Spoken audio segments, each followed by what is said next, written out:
The government has delayed a proposed ban on 2-for-1 deals on junk food by a further 2 years in the face of cost of living crisis. Despite coming under fierce criticism from health food campaigners, including Jamie Oliver, Prime Minister has said he doesn't want to restrict consumer options or policies in law.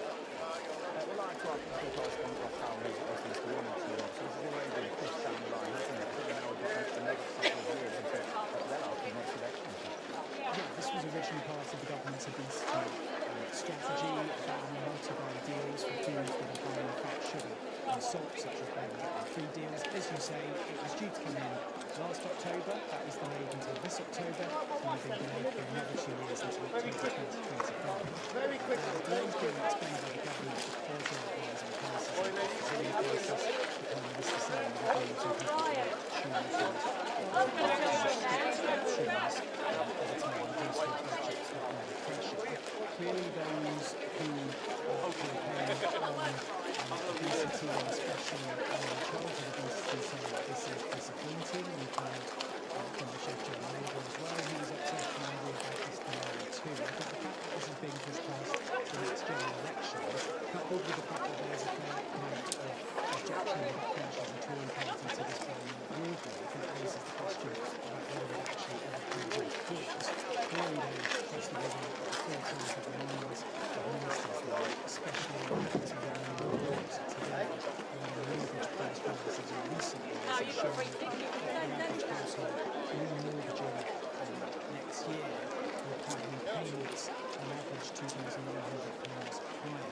I think the issue for Rishi Sunak is that inflation is staying higher for longer, which means interest rates may have to stay higher for longer as well. And all of that is bad news because it's obviously coming in a right to general election, most likely to tell you next year.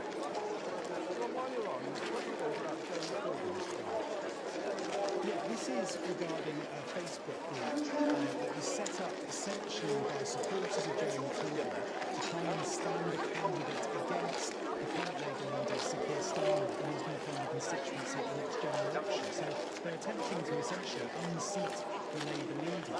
Now, Jeremy Corbyn's wife, who you can see there, Laura Barries, is part of this group. She's commented in this group, commenting on a picture of Sir Keir Starmer using the words disgusting creature on it. I think it's interesting clearly because Jeremy Corbyn at the moment is trying to be allowed to stand as a Labour candidate again in his instance in the constituency in general elections. Sir Keir Starmer at the moment practices that has not going to become a speculation of Jeremy Corbyn on his form as a more independent instead.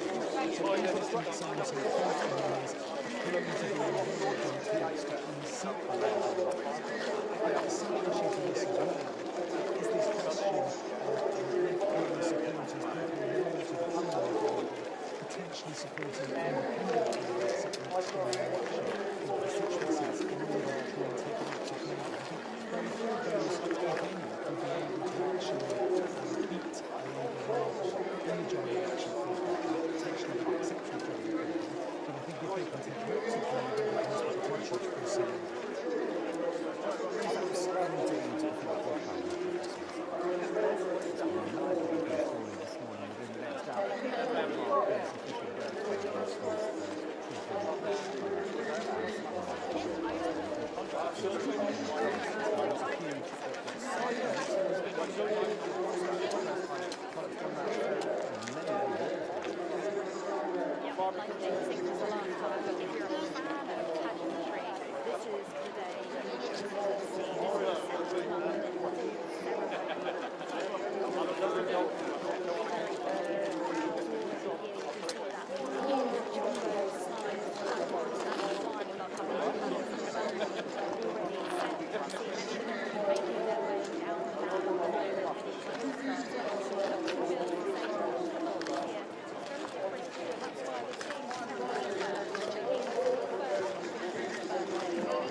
Yes, thank you for now, and we'll join a little later by our royal commentator, Alistair Bruce, who will take us through the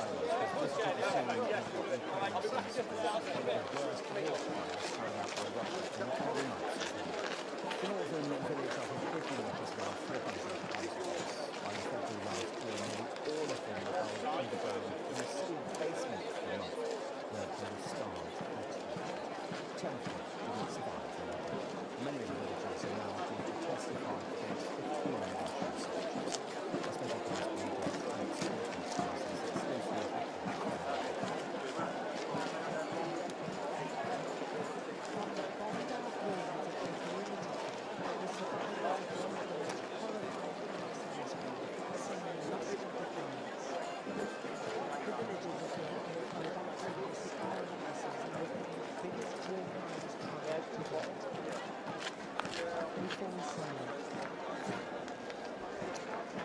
They're honouring those who didn't make it through the largest single kidnapping carried out by Russian troops during their invasion of the country. The memories of what their four beaches are still seared in the wall. In the basement of the village school, Russian soldiers held hostage almost looked out empty. The line was announced nearly 300 villages, all fought to underground for millions. Shows one of the bigger centers, hostages. They were abandoned for destroying the town, starving,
senior officials from several African nations were expected to meet with Russian President Vladimir Putin in St. Petersburg.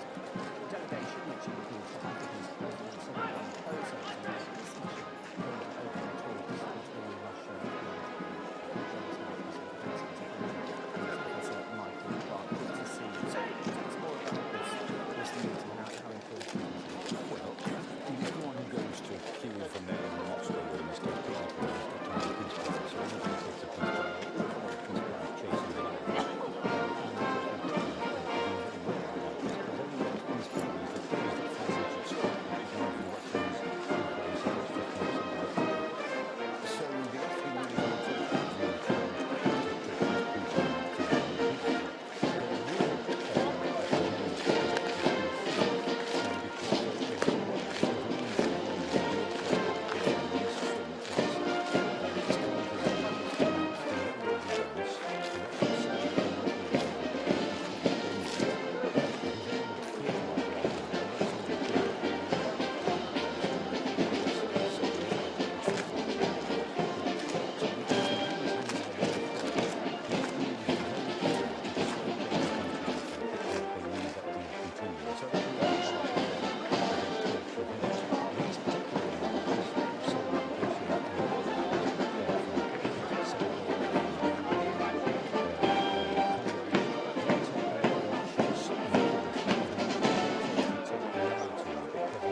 I feel.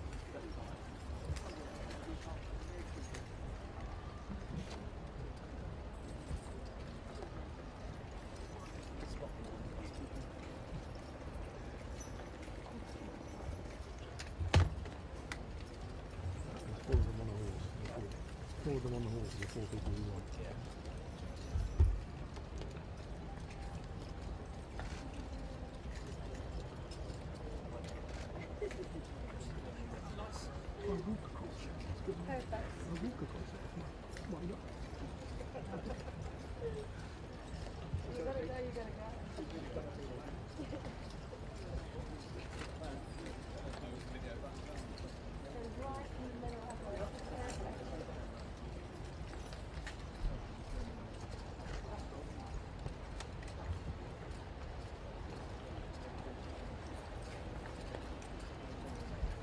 Houses.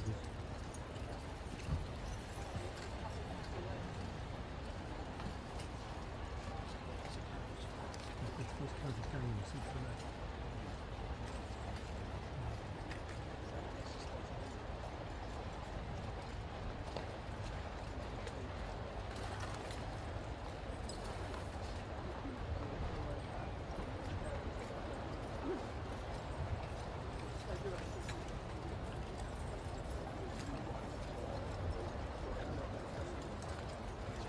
That's the list. That's the correct list. And then after the four horses.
Ja, wel, als de laatste voorbij is.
to watch this parade from the Major General's office, which is the balcony room above where the King will be standing on his horse.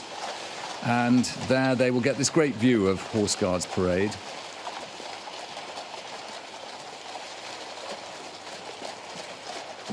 And the Duke of Kent, who will watch as F Company, Scots Guards, form number 4 guard today. And he will take his position to watch that later on. We get a very good view there of the whole of Horse Guards out towards Admiralty Building, the grand old Duke of York statue in the distance, and this whole parade ground dominated by the Guards Memorial at the far end, which was put up after the First World War. And off to the left, the mass bands of the Household Division.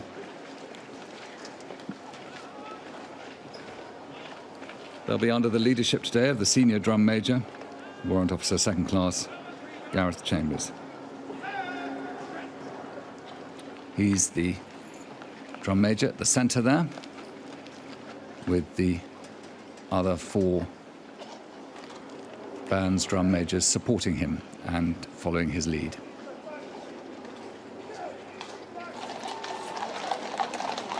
Coming along the Mall, Princess of Wales's 3 children with the Queen. The Major General commanding the Household Division, Major General Chris Geeker, followed by Silver Stick, Chief of Staff, and the regimental adjutants.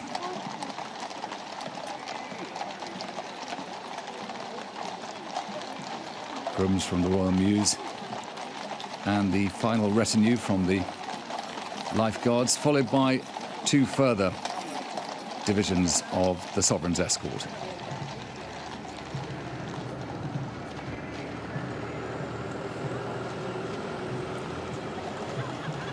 And watching the parade go down, the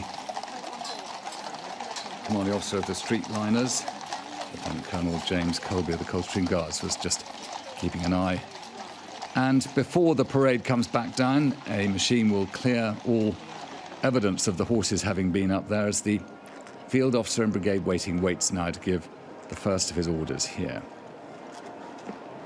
Field officer in brigade waiting is the commanding officer of the 1st Battalion Welsh Guards, who will be trooping their colour later today, Lieutenant Colonel John Livesey. He's wearing the gold rope eggolets as an ADC to the King for today, for the purpose of being his field officer. And he will have in his mind all the parade words of command and have an eye for all those soldiers in the background, from Nijmegen Company there with the buttons equally spaced from the Grenadier Guards. They, along with all the other troops here, have been practicing and rehearsing for months and preparing the polish on their boots, the creases in their tunic and in their tweeds, which is what they call their trousers, and brushing down their bearskins. And that takes quite a lot of preparation.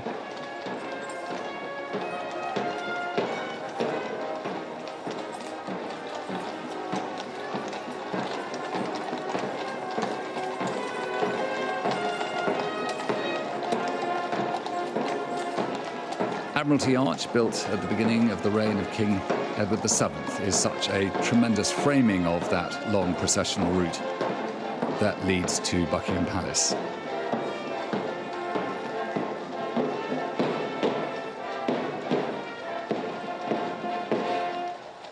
And since trooping the colour last year, the last of the Queen's birthday parades, this processional route has seen much ceremonial, not least the funeral of Elizabeth II and the coronation of King Charles III. And at all of those ceremonials, it was the Household Division that took centre stage, along with all the armed forces. And it is all the armed forces that the Household Division represent today. As Lieutenant Colonel James Shaw turns into Horse Guards Parade, leading the Sovereign's Escort.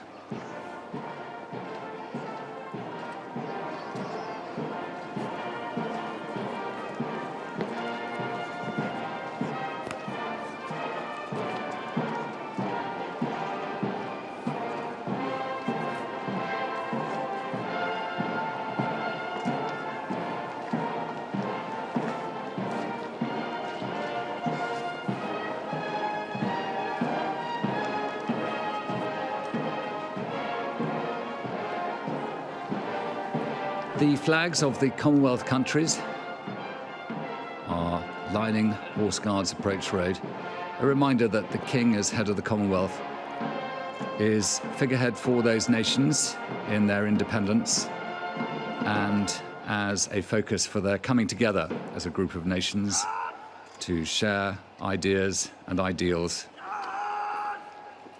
as the King's horse turns towards Horse Guards Approach Road.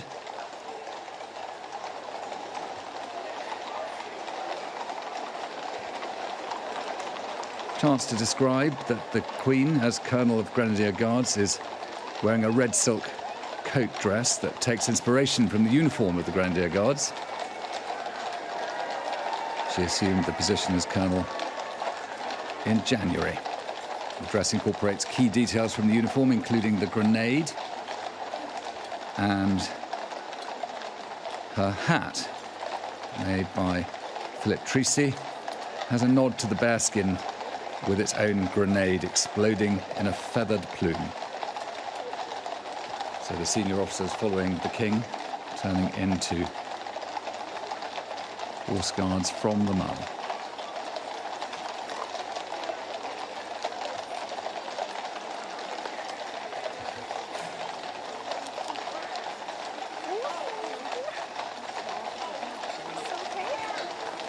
We were listening to King's Cavalry as the Sovereign's escorts were coming up the Mall, and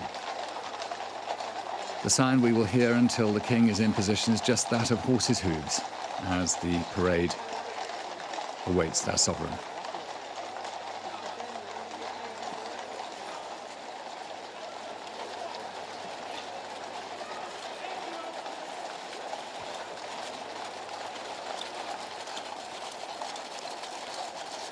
The 4 divisions of the Sovereign's escort will go and wait under the trees at the edge of this parade ground, having delivered the King here.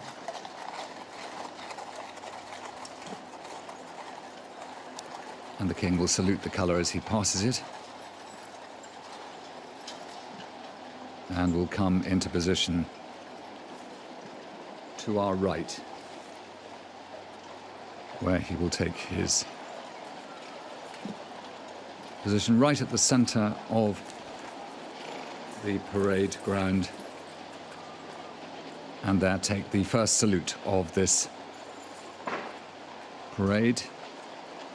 The first chance that the Household Division will have of saluting the King on his official birthday.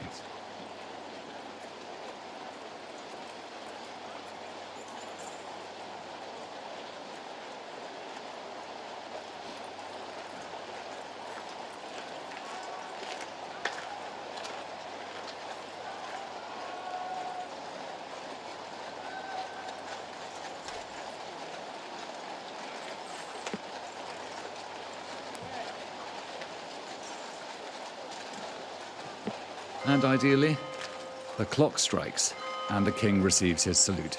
It's 11 o'clock.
The king will now inspect the line. He will leave his position at the centre of this parade ground and walk over with the other inspecting officers on their horses in order to inspect those troops who have gathered here and who have prepared so much to deliver their best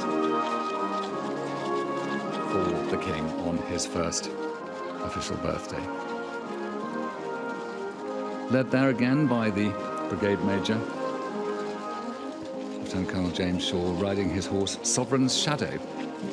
And before from the retinue, here comes the king, who is riding today the horse Noble, followed by 3 members of his family, the Prince of Wales to the right there, riding Derby, the Duke of Edinburgh at the centre, riding George, and the Princess Royal riding St. John.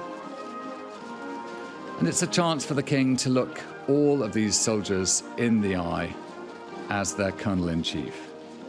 And he'll start with the escort for the colour, which of course is from the 1st Battalion Welsh Guards, which for many years he was Colonel of as Prince of Wales and now as Colonel-in-Chief. He has a chance to look them in the eye and inspect the very best they've got.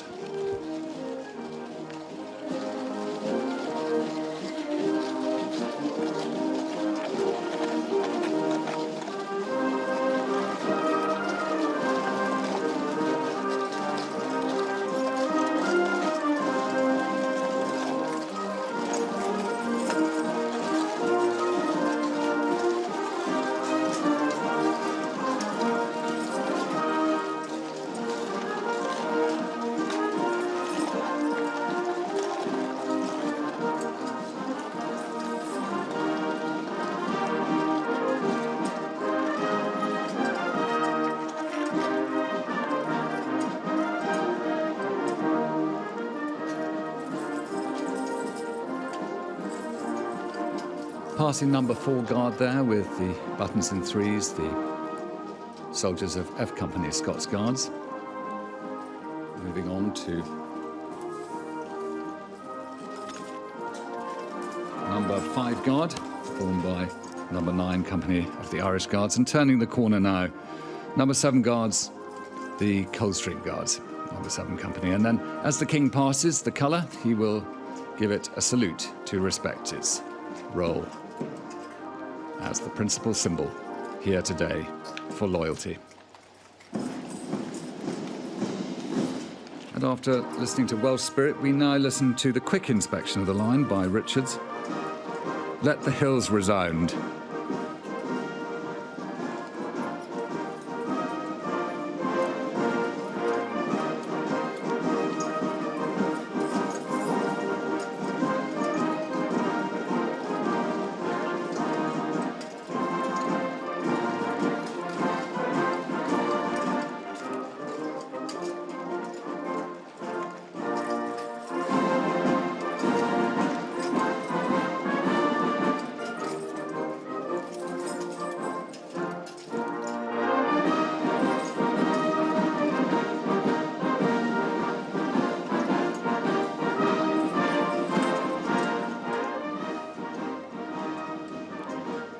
The king now has a chance to look into the eyes of the Life Guards, who formed number 3 and 4 divisions of the Sovereign's Escort, and he salutes the standard of the Blues and Royals, as he also passes the 1st and 2nd divisions of the Sovereign's Escort from the Blues and Royals.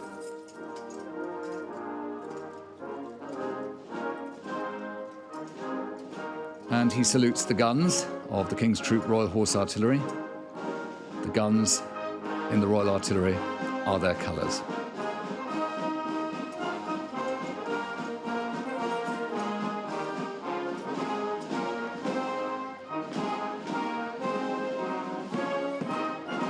And the King will return to his saluting point, where by now the Queen and the Princess of Wales and the Duke of Kent will have taken their positions to watch from the dais, and the other royal colonels will form up behind too.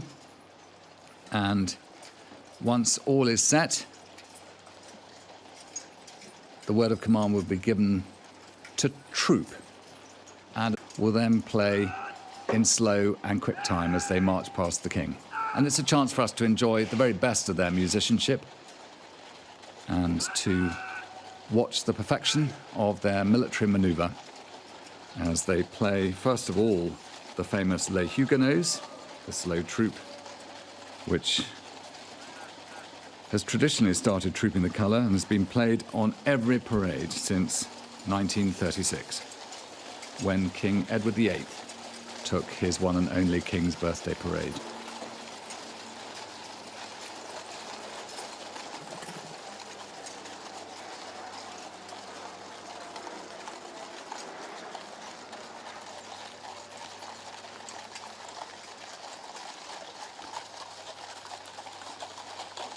Blockman there waiting to go and place the blocks underneath the wheel of the carriage to hold it steady.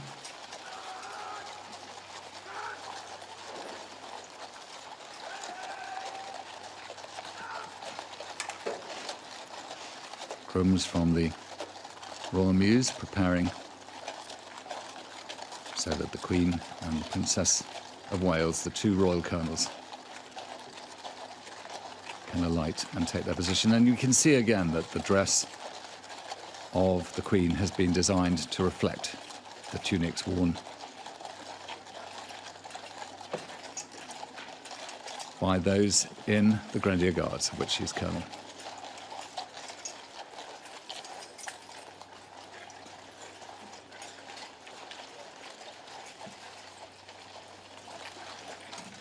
The carriage will go and wait in the courtyard at the centre of the Admiralty building.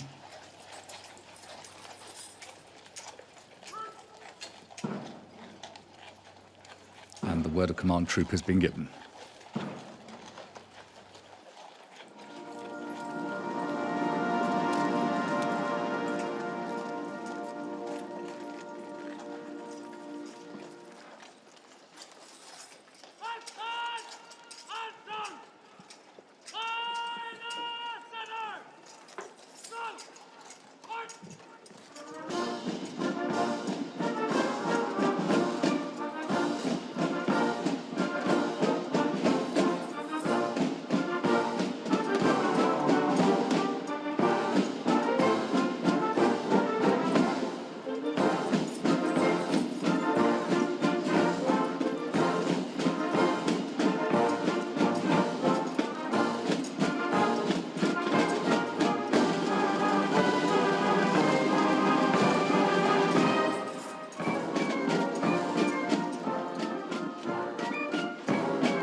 drum majors and the slow troop. And now we have the quick troop, which is Welsh Diadem, which has been written by Lance Corporal Gareth Trott, who was born in Pembrokeshire and studied the euphonium virtuoso at the Royal Welsh College of Music and Drama. It has a number of melodies, including the hymn tune Diadem, very popular for those who know the sound of the Welsh male voice choirs. Let's listen to it.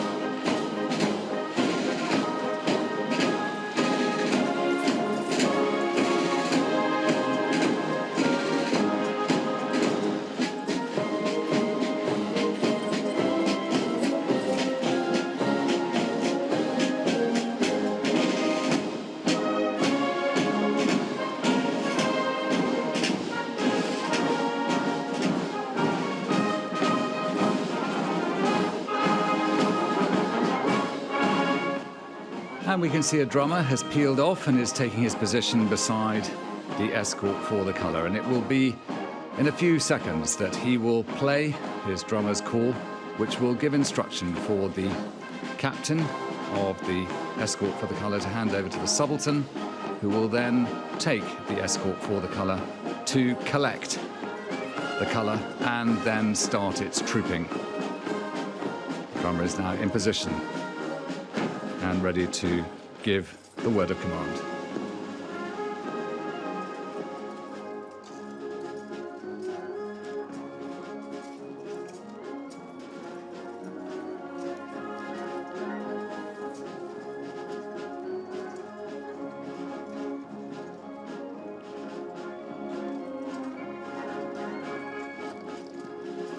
For the escort for the colour from the 1st Battalion Welsh Guards, this is a tremendously special moment. The colour that they will troop, the King's colour of the 1st Battalion Welsh Guards, was presented to the regiment by Queen Elizabeth II in 2015. And although they took part in a special ceremony to be similar to this birthday parade for the Queen at Windsor during COVID, this will be the first time it has been trooped here on Horse Guards. And so for these troops who have given their heart and soul to prepare for this event, that moment is about to come. And for Wales, for whom the Welsh Guards represent, this is a special moment.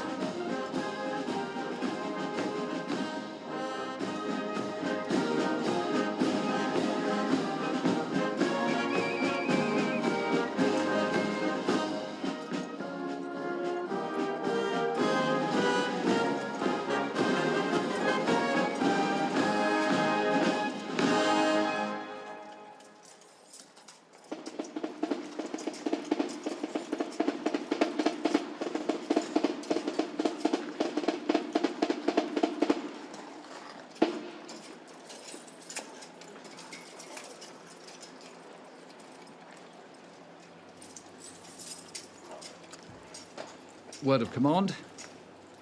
Sergeant Drummer returns to the mass bands.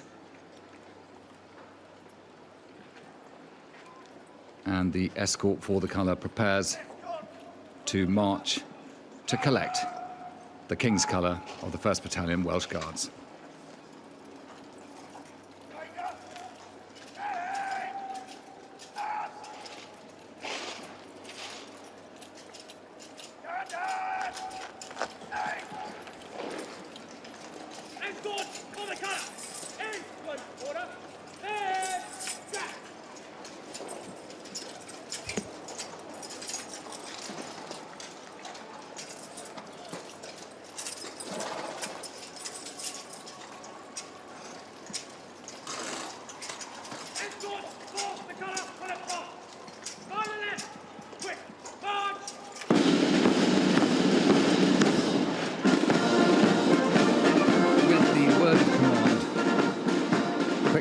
Captain James Phillips leads the escort for the colour, which will become the escort to the colour when it receives the King's colour of the 1st Battalion Welsh Guards.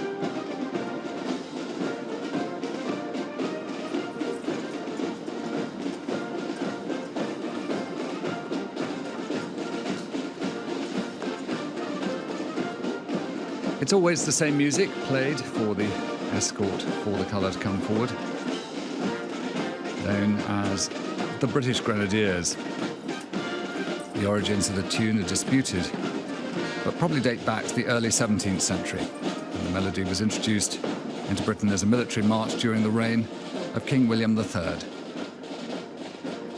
And there we see the subaltern, followed by the ensign. The ensign with the white cross belt who will carry the colour. Second Lieutenant Freddie Hopkinson. And at the rear of the parade is the Regimental Sergeant Major, who has a drawn sword. It's the only time a Regimental Sergeant Major, warrant officer, draws a sword on parade. Warrant Officer First Class David Lewis, who will march off and take the ensign forward to collect the colour, which is waiting for him in the hands of the Sergeant of the Colour Party, Colour Sergeant Joel Blandon from Swansea, guarded by Guardsman Kyle Parker from also Wales, and also from Guardsman Lewis Jenkins, who is from Abercoin in South Wales. And because this is a moment of enormous importance, all turn forwards. We will hear the national anthem played as the colour is taken. But first of all, the Regimental Sergeant Major, when the parade is ready, will step off and collect the ensign.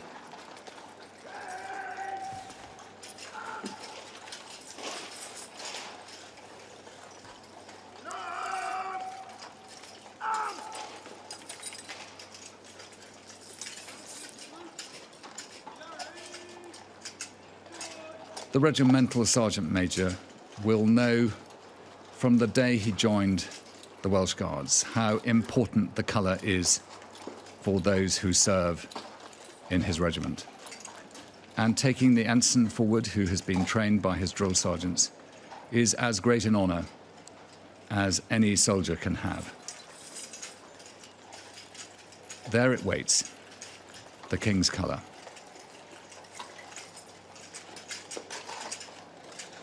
First of all, the Regimental Sergeant Major will salute and sheath his sword. He will keep his sword and take the colour.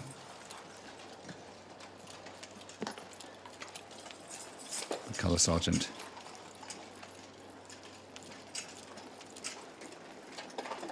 is now in position in order to present the highest compliment along with the other members of the escort.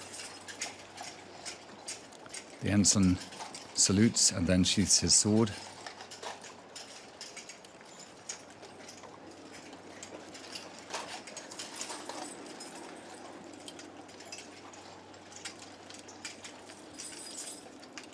Takes possession of the colour, and when he turns to face the escort for the colour, it becomes the escort to the colour, and the sergeants and warrant officers at the corner will put their rifles to the high port and protect it, and a royal salute will be given.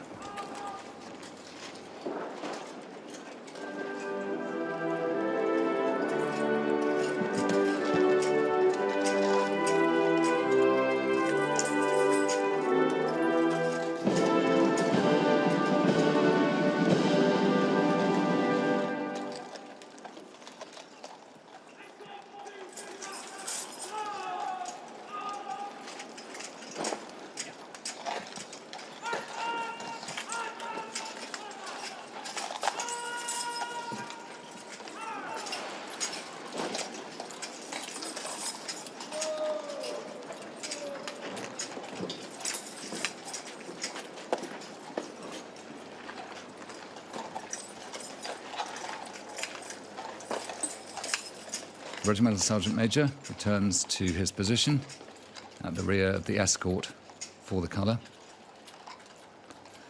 Now the escort to the colour, and the instruction will be given by command to prepare for the troop. And this is a chance for the escort to the colour to parade all the way through the other 5 guards the colour of the 1st Battalion Welsh Guards. And the intention is so that they can see it, they can recognise it, and in time of battle they can rally to it and also that they know where at night it would be stored for its own safety and security.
The Welsh Guards' uniform is distinguished by the fact that their buttons are in fives, and on the left-hand side of their bearskin caps they wear the plume of white, green and white. Those were the colours of the Tudor family, the royal family that became kings from King Henry VII through Henry VIII, Edward VI, Queen Mary and Queen Elizabeth I. And on their collar is the leek, which is the royal badge for Wales. Everyone is brought to the salute. And to the Grenadiers' slow march. The troop through the other 5 guards begins.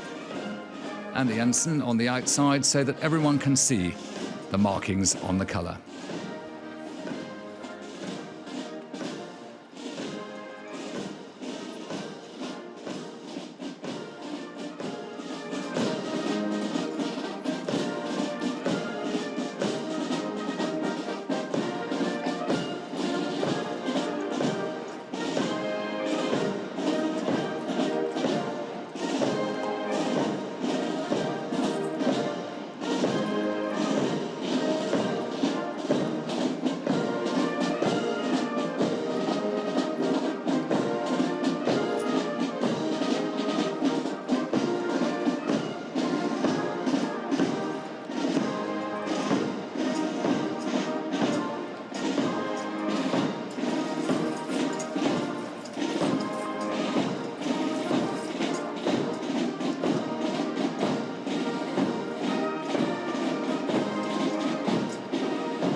This parade watched over by the memory of war from the Guards Memorial, where Guardsmen in battle dress from war of the Grenadiers, Coldstream, Scots, Irish and Welsh Guards look on.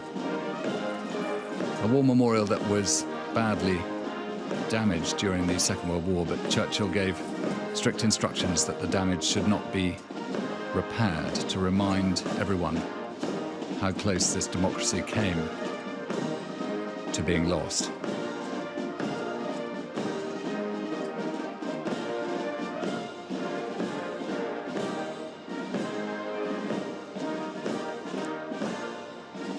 The escort to the colour will take its position again at the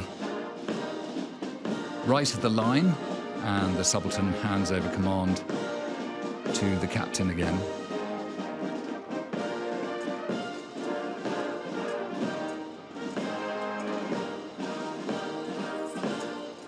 And the 6 guards will then prepare to march past His Majesty the King as a salute on his birthday in slow and quick time.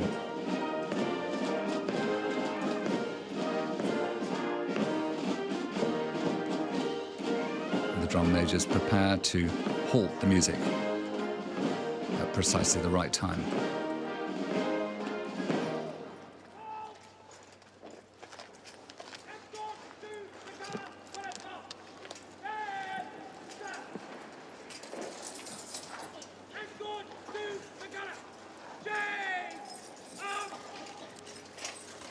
Great sense of relief for the soldiers to change arms.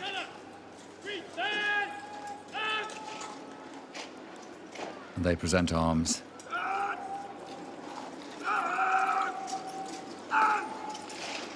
And all then recover to the same position.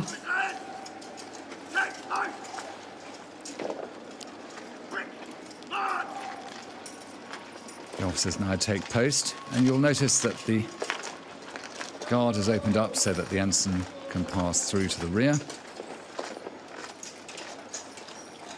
Always, whatever is done to protect the colour by those here on parade. The crimson silk emblazoned with the golden dragon of Wales, surmounted by the royal crown, and with those scrolls all around it of the battle honours of the regiment going back to its foundation. The most recent of which is the Falkland Islands in 1982, when the Welsh Guards played their part in recovering the islands, but to great cost for that regiment.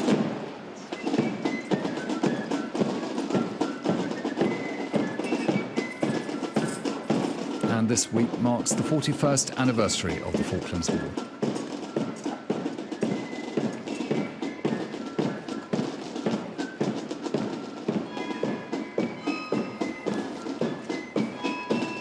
And the music, played by the corps of drums, The Girl I Left Behind Me.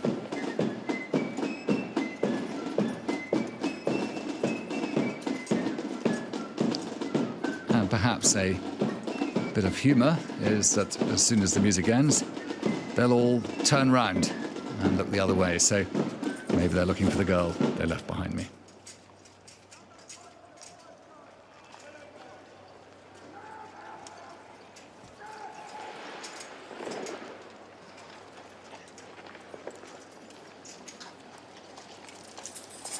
And so to the slow march. Field officer and brigade waiting gives the word of command, and we will listen to the music, Freedom of Windsor.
The guards call that Chaos Corner, but it never is.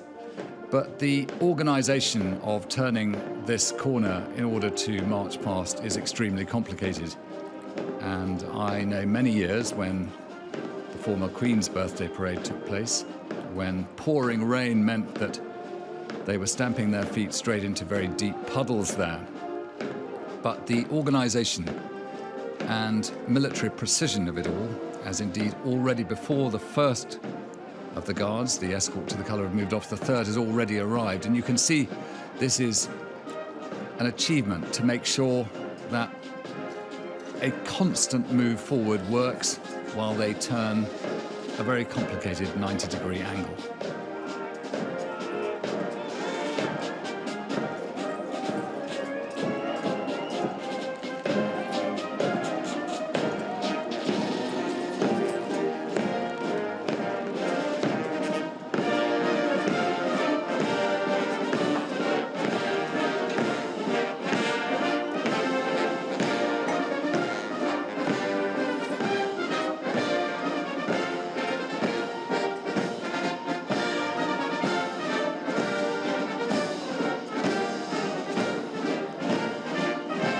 You'll see in the stands behind, people are standing and then sitting down. This is in respect to the colour as it passes.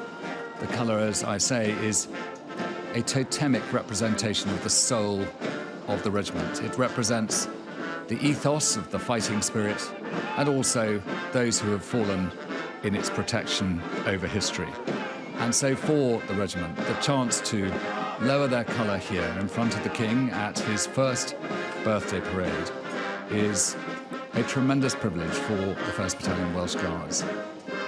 Field Officer and Brigade waiting, leading there. He will give his command to salute the King as he passes by. He's followed by the Adjutant of the parade, Captain Johnny Leonard, and then following the 6 guards who will pay their respect to His Majesty. And as each of them goes past, the regimental marches of each of those taking part will be played.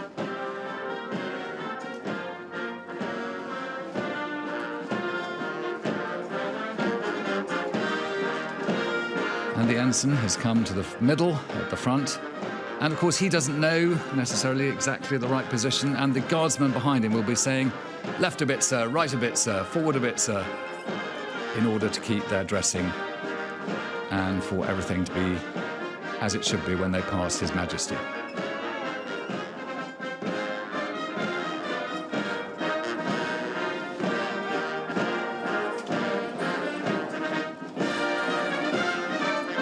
And it's not until the non-commissioned officer at the right-hand side, or closest to us, gets into position that they'll shout, right, sir, and on goes the procession.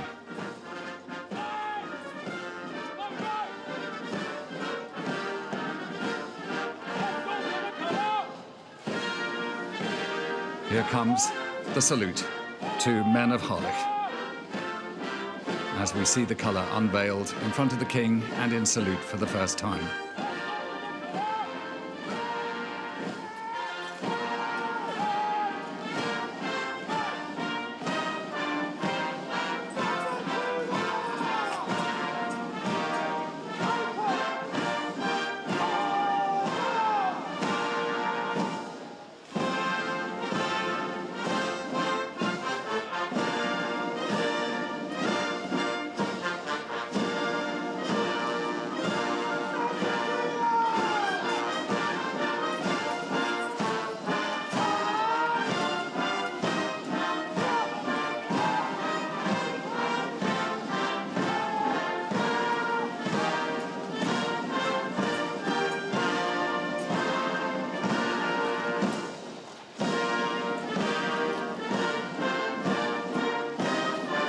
Number 2 Guard giving their salute.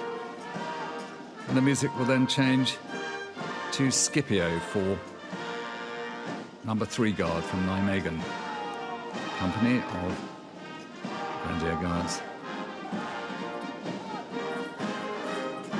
And I'm sure the Queen is taking a special interest as Colonel Grenadier Guards.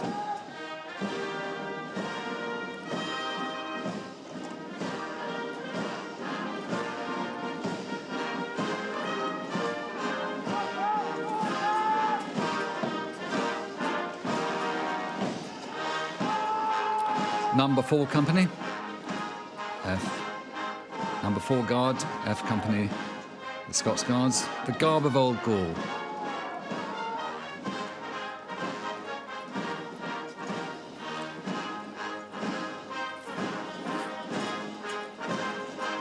Commanded by Major Robbie Thompson.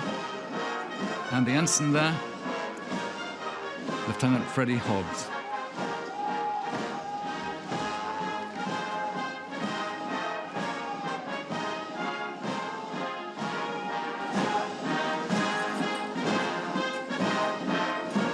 Number 5 company.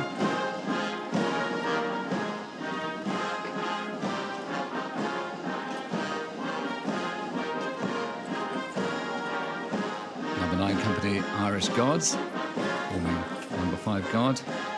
And finally,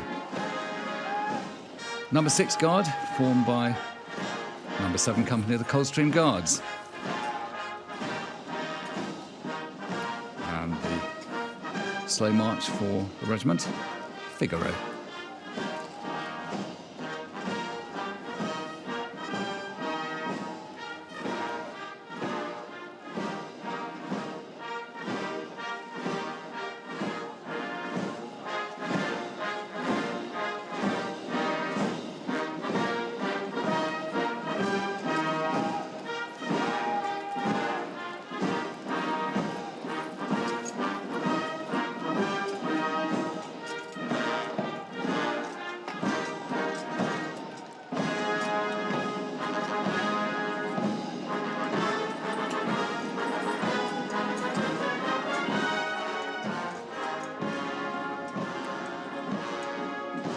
King, closest to us there, with his son, the Prince of Wales, the Duke of Edinburgh, and the Princess Royal. And the King salutes, giving permission for the field officer and brigade waiting to give the command to go from slow to quick time.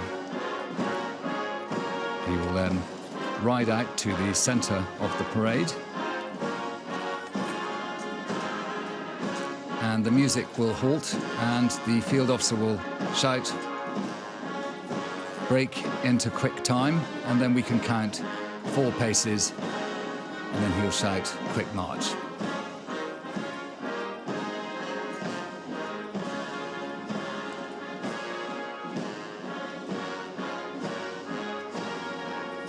The King's horse Noble is scratching away at the ground there, ready to go on with this parade.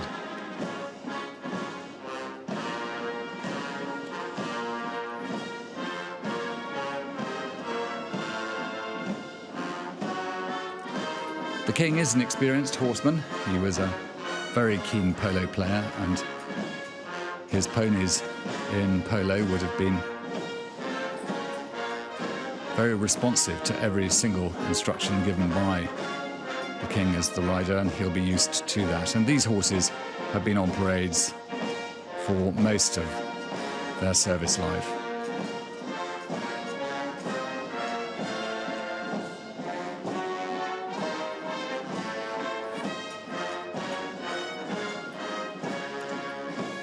So the field officer and brigade waiting to the left of our picture will now be about to give his word of command.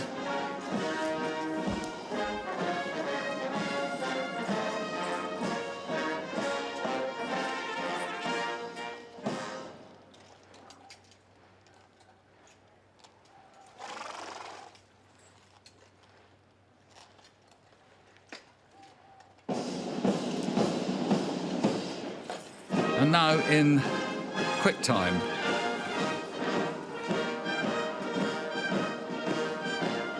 And the quick march today is the March of the King's Men, which is entirely appropriate.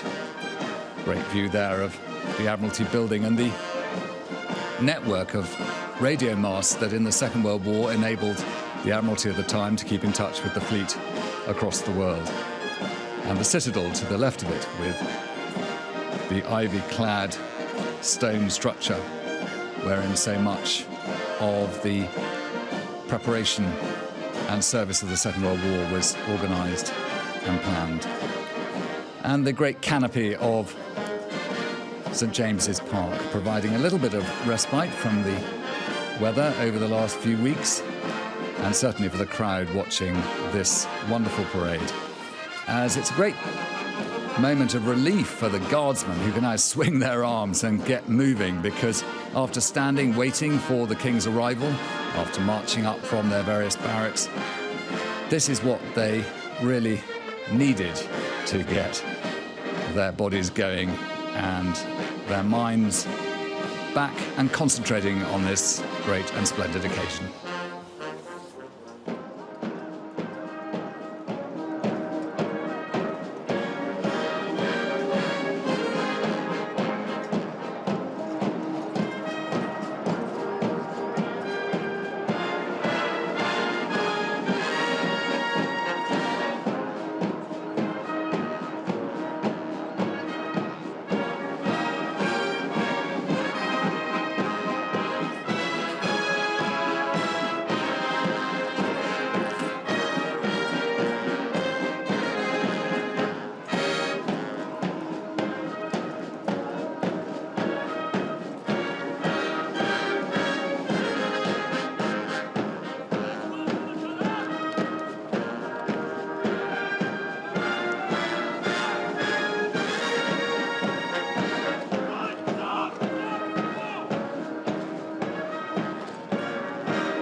And as they come around ready to give their salute in quick time, the colour won't be lowered on this occasion, but over to our left is number 10 Downing Street, and watching today will be the Prime Minister and members of the Cabinet and other senior political figures who will be here to watch the King's Birthday Parade take place. And the Field Officer and Brigade waiting now at the head of his troops, and it's much quicker this time. But we'll hear again the regimental quick marches of each of the guards as they go past in salute to the King. And we're waiting for the right, sir, and on they'll march.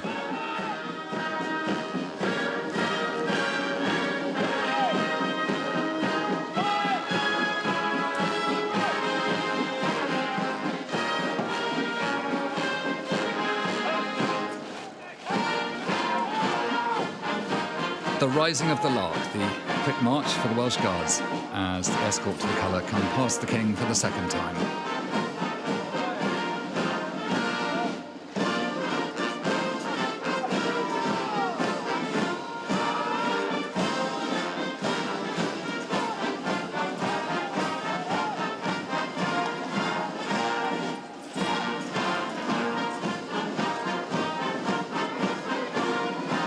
Number 2 Guard, also the Welsh Guards, for the same music.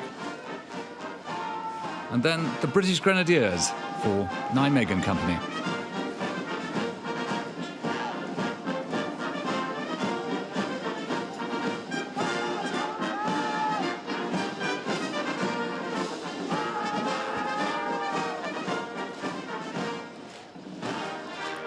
And forgive me, I was in the Scots Guards, and as F Company goes past, Heelan Laddie.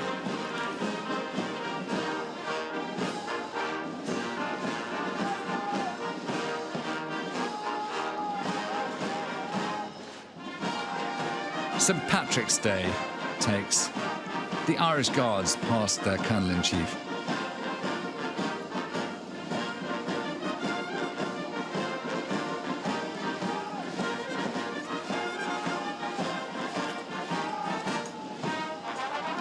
And finally, Milanolo, the Coldstream Guards quick march for number 7 Company.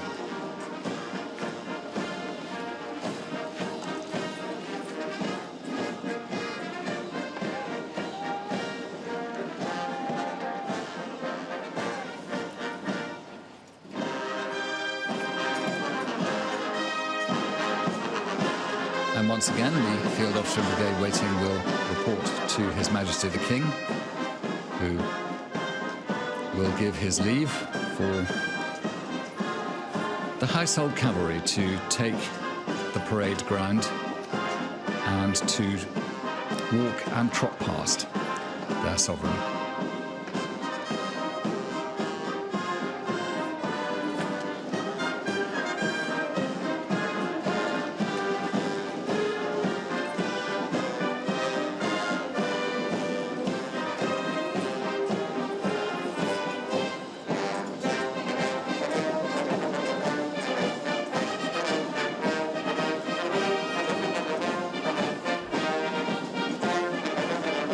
So to go through the buttons again, because that's how you tell which regiment is which. The senior regiment of the Household Division, of course the Household Cavalry, but the Guards start with the Grenadiers with their buttons equally spaced.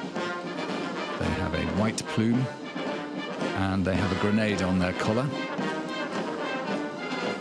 Secondly, the Coldstream Guards with a red plume and their buttons in twos. Scots Guards have no plume, buttons in threes, and a thistle at their collar. The Irish Guards are St Patrick's blue plume. You can see some of them in the bands there. Their buttons in fours, and a shamrock at their collar. And finally, the Welsh Guards, who here we have with us performing this duty as escort to the colour. Their buttons in fives, a white and green plume, and a leek at their collar. They will be brought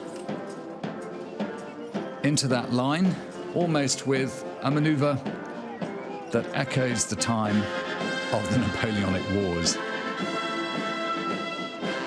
And they will reform the red L that framed this parade square at the start.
After marching around in slow and quick time, giving their salute to the Colonel-in-Chief on his official birthday, the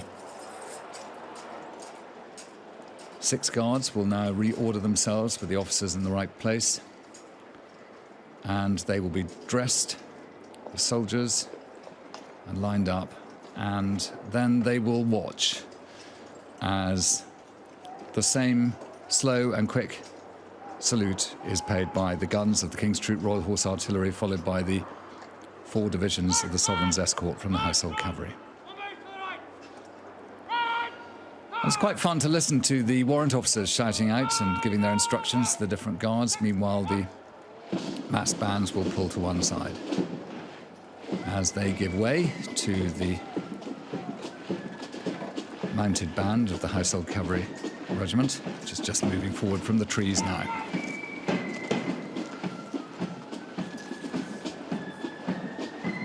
And while the bands leave, we listen to Cum Ronda, Guide Me, O Thou Great Redeemer, from the Corps of Drums.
drum horses always make a wonderful entrance with the wonderful sound of drums that were given by two monarchs in 1810 and in 1825 to the two regiments, both 5 years before and 10 years after the Battle of Waterloo, to the Life Guards and the Blues and Royals. Meanwhile, the divisions of the Sovereign's Escort are preparing to do their walk and trot past to the left of our picture as this glorious sound fills Horse Guards.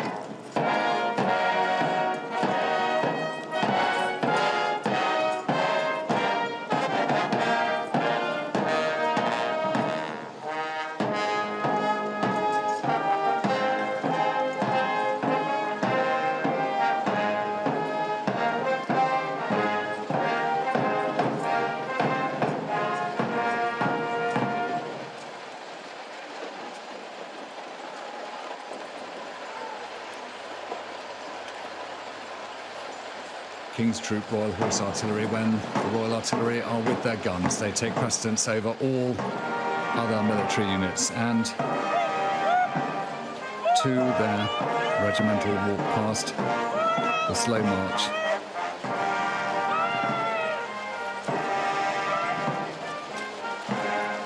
Major Fran Sykes, the commanding officer, gives her salute to the King.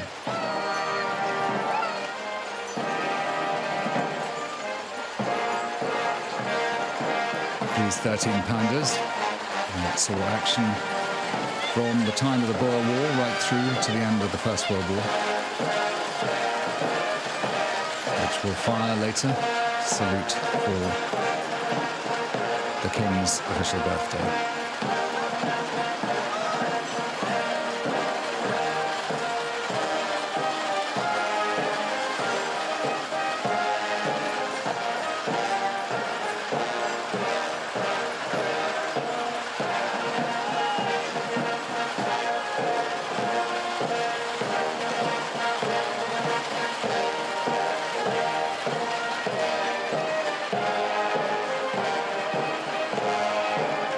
The uniform of the King's Troop is designed so that they are protected by all the embroidery from sabres, and also they can turn their hats upside down and fill them with water to feed the horses.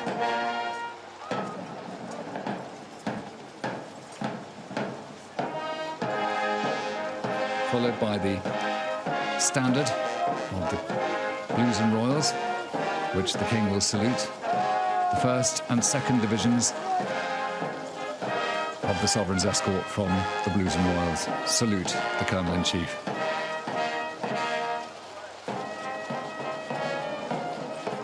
And they'll be watched very closely by Gold Stick in waiting today, the Princess Royal, who is Colonel Blues and Royals, the Princess Royal.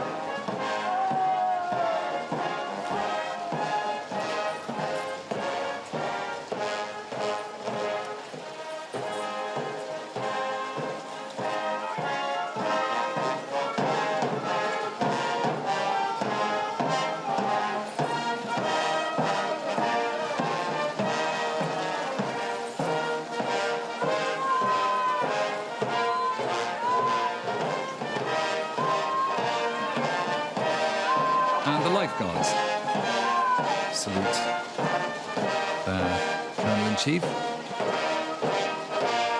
forming the 3rd and 4th Division of the Sovereign's Escort.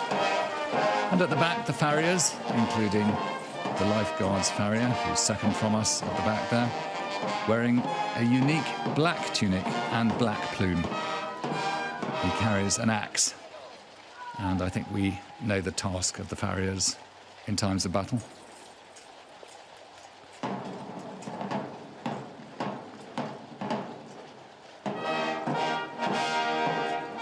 They will continue their walk past until the trumpeter gives the command, and they will start the trot past. And the sound is absolutely magnificent, and I won't say a word as all those I have now introduced to you come past on the trot past of His Majesty the King as they come round. It doesn't take very long.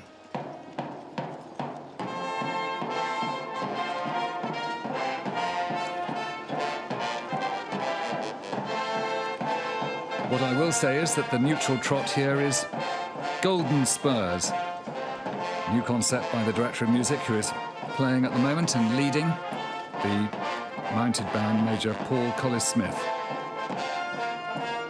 So it had always been a slow march, but he's turned it into a trot. Enjoy it.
It's just gone 12 o'clock. You're watching Sky News and the King's Birthday Parade, known as Trooping the Colour to many. And we have witnessed a tremendous moment of ceremonial to salute His Majesty the King on this, his official birthday. At the moment, the Household Cavalry, the 3rd and 4th Divisions of the Sovereign's Escort, passing by His Majesty in salute from the Life Guards.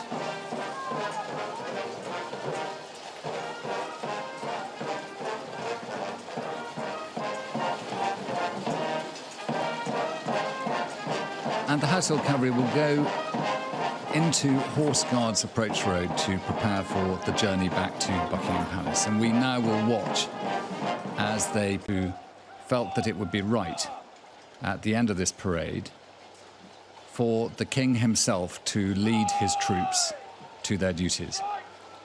And that is what we will emblematically see shortly when all is configured for the final salute to His Majesty, which will take place when the Household Cavalry are ready for their next task. The bands are in the right place, and the field officer in brigade waiting has prepared all for that final lowering of the colour of the 1st Battalion Welsh Guards in salute to the King on this, his first King's Birthday Parade.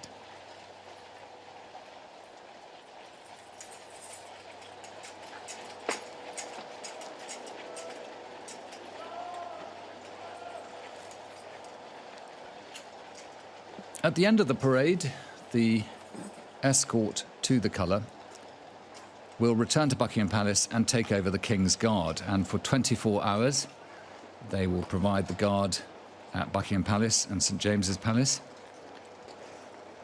And there they will keep a 24-hour vigil to make sure that the protection of the King's principal residences is maintained. Household Cavalry mounted band will go into Horse Guards Approach Road and turn for the final royal salute.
Field officer in brigade waiting, having taken the 6 guards and the divisions of the Sovereign's escort out of the royal salute. Now prepares the guards for their march off.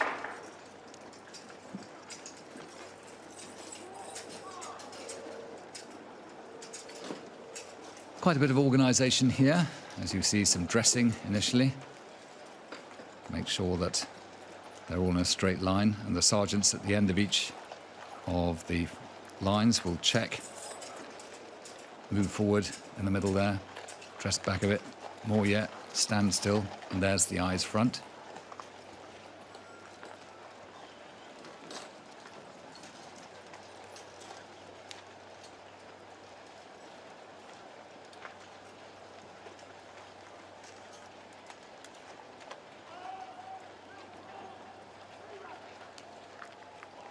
And they'll move into 3 ranks.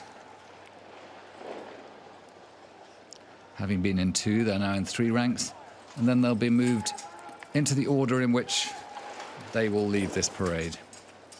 And again, another military manoeuvre reminiscent of the Napoleonic Wars. If we pull out, we'll see how quickly they form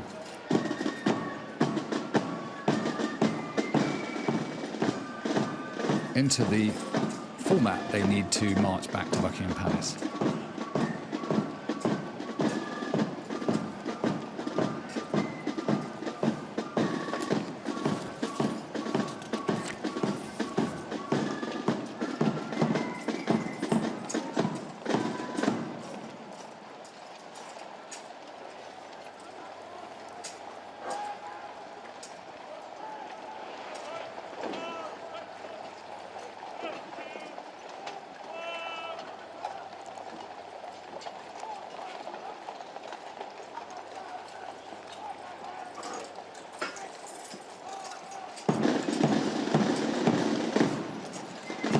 Field Officer Brigade waiting is now drawing the 6 guards up into a more manageable formation in order to go back down the mall and to their duties.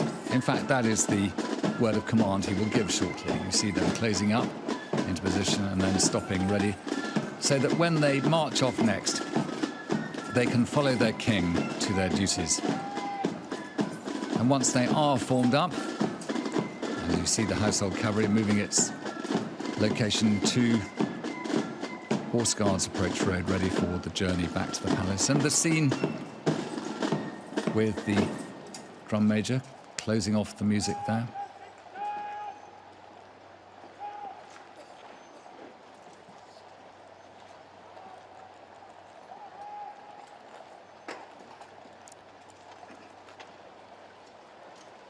And marking the route that they will take. The camp colours of the various regiments held by their non-commissioned officers to give route for those marching off, and we'll see how that works very shortly. All the time, the Garrison Sergeant Major will be keeping an eye. Warrant Officer First Class Mr. Stokes, who was made an Officer of the Most Excellent Order of the British Empire this morning in the King's birthday honours. He will be watching, and the word of command to leave will be signalled by a salute he will give to the field officer. But first of all, the field officer will trot forward and ask His Majesty the King for permission for his guards to march to their duties.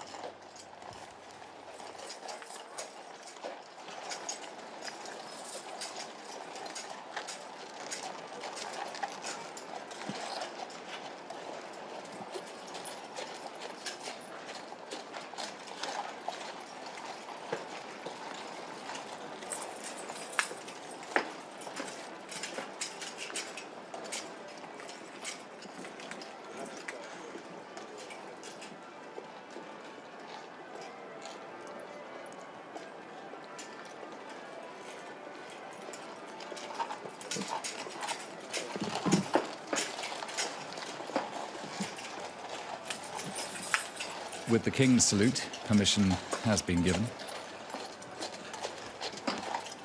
An extraordinarily important day for the commanding officer of the Welsh Guards, who today is Field Officer and Brigade Waiting, because for Lieutenant Colonel John Livesey, he has delivered the very best that any Guards commanding officer can provide, and that is to the new King, his birthday tribute here on Horse Guards. He will now be looking out to the right, where the Garrison Sergeant Major Vern Stokes will give him a salute from the corner of the parade ground right in the distance, which will be the signal for this parade to start off. It was difficult to find him, but congratulations, there he is. Congratulations to Charlie for finding him right in the middle of the shot there.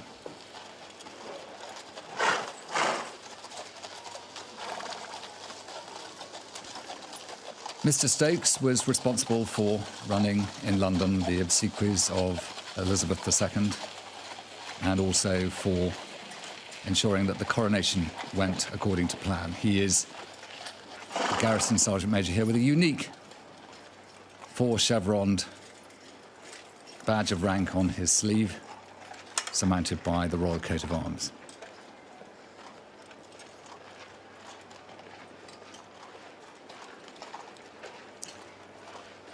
Nobody can do anything until Mr. Stokes gives his salute.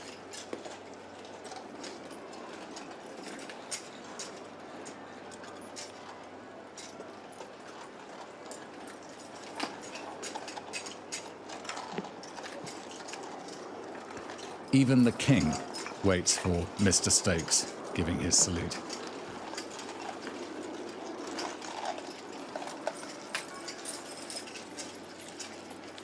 And there it is.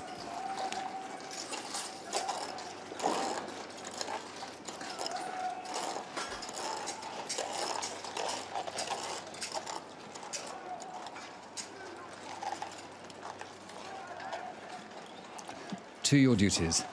By the left, quick march. Meanwhile, the Queen, the Princess of Wales, comes the Grenadiers with the Princess of Wales' 3 children, are now ready in the Ascot landau for the journey home. And the music, God Bless the Prince of Wales, is played as the mass bands will now lead, and His Majesty the King will then follow the mass bands and lead his troops to their duties.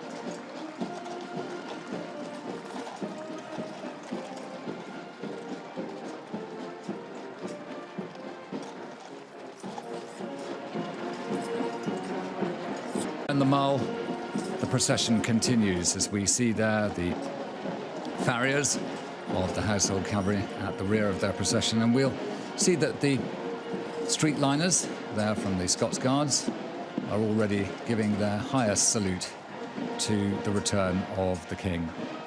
And for the crowd, they've had quite a wait, and plenty of them seeing the other members of the royal family who are coming down, the Duchess of Edinburgh, Admiral Sir Timothy Lawrence, Duke and Duchess of Gloucester, and the Duke of Kent, who, as Colonel Scots Guards, witnessed F Company performing their role as number 4 guard today.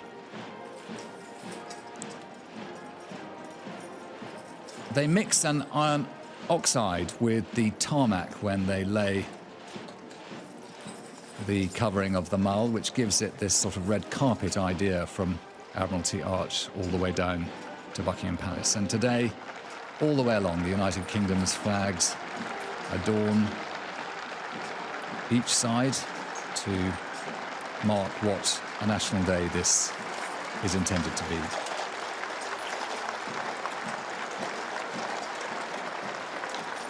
The outriders of the Royal Mews, always 2 outriders ahead of a carriage in order to make sure that if any obstacles are encountered, warning can be given to the coachman.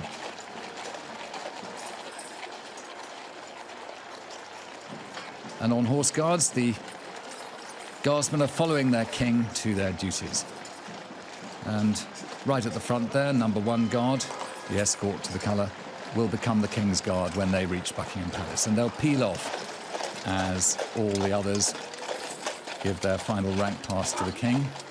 They will peel off and enter the palace, where they will take part in a changing the guard ceremony with the Irish Guards who've been on duty protecting the palaces while this parade has taken place. Following the guards come the other retinues and the other parts of today's ceremony. Princess Royal and the carriage conveying Prince George, Prince Louis, Princess Charlotte, and the Queen and Princess of Wales.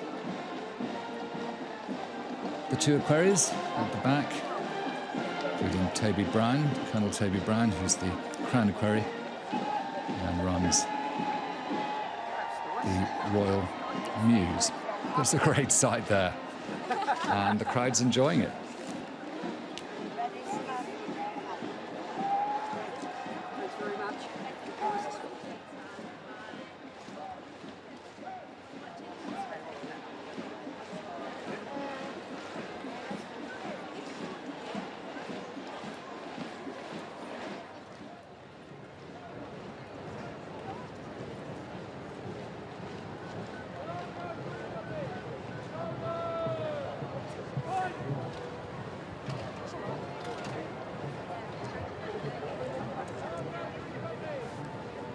Undoubtedly, it's been a relief for all those soldiers taking part that it wasn't as hot this week as it was for the Colonel's Review when the Prince of Wales, as Colonel Welsh Guards, took the salute last week. It was extremely hot then.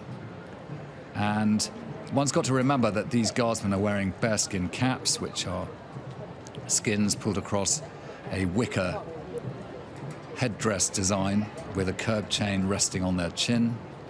Now, that has its own weight. There's also the tunic jacket, which is heavily lined and designed really for making a way through the freezing wastes of battlefields, not really for red-hot days in London standing on tarmac. Then the tweed trousers that they wear, which were heavily braced and heavily pressed, they also are very heavy wool. Finally, the ammunition boots that each of these soldiers wear, which are covered by beeswax and then a large amount of black polish, and underneath 13 studs. Often they're checked to see that there are indeed 13 studs. But all the clothing has its weight, along with the SA-80 rifle held out here by this Coldstream Guardsman in salute to his king as the king passes by. And also there is, for this sovereign's standard, a salute of the highest honour. So for the household cavalry, if looking at them with their jackboots of massively heavy leather, which are ideal for battle, and take sometimes 20 hours to prepare with their highly polished sheen, which looks like glass. And those gold coats that are worn by the mounted band, which after the Restoration in 1660 were paid for by the City of London, and by tradition, gold coats are only worn by the band when there's a member of the royal family present, or they're in the City of London as a thank you for the payment.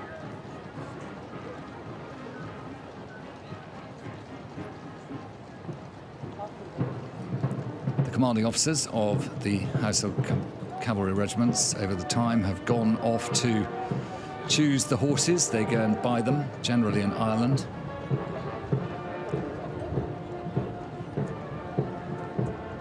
And each of their hooves is marked with a number, like each of the soldiers has a number. And every year the troopers of the Household Cavalry Mounted Regiment enter a competition, the Princess Elizabeth Cup, the Richmond Cup, in order to see who is the best turned out. And it's a strong competition. I was invited to judge it last year. And the best turned out were the ones who were in those retinues of 4 at the beginning and end of these great parades.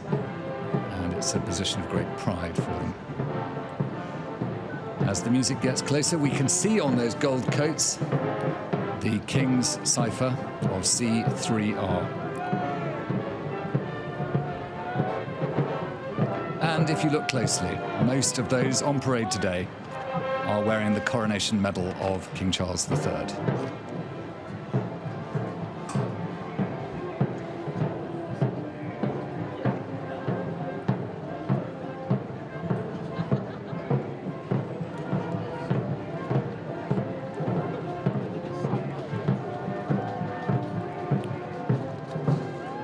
The mass bands, followed by His Majesty the King, leading his troops to their duties.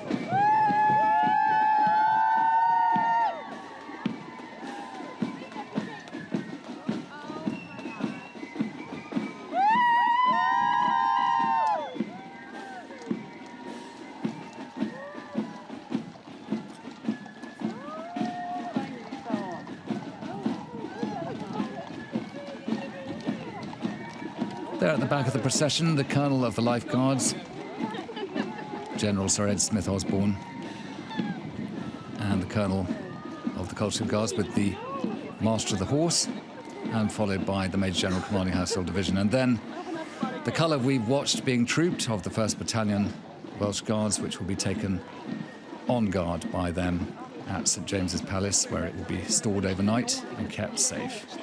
St James's Palace is the principal palace of the monarch, although the King hasn't lived there for many centuries. He lives next door at Clarence House.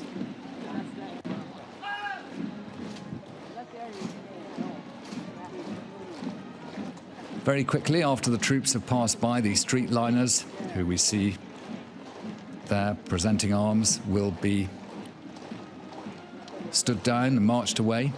And those who have gathered here will be able to come up the Mall and have their chance to witness the balcony appearance of His Majesty the King when he comes here to around the Victoria Memorial. And the King will appear on the balcony with members of the royal family.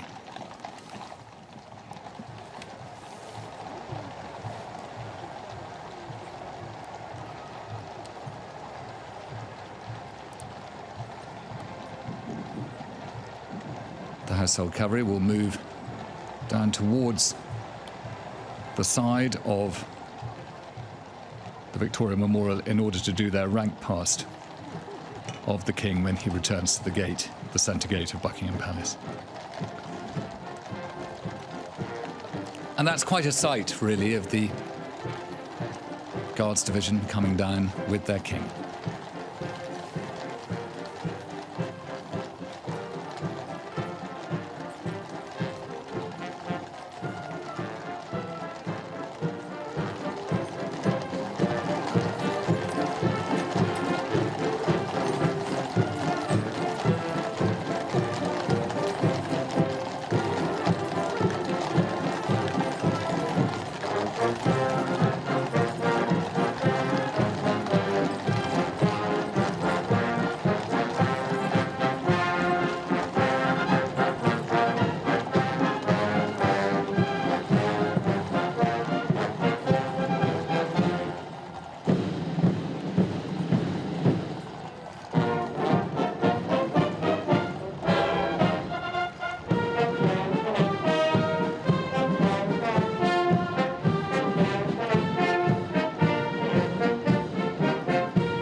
King will take position at the centre gate of Buckingham Palace, right underneath the balcony, where very often members of the royal family watch this moment, who have taken part earlier in watching the ceremony.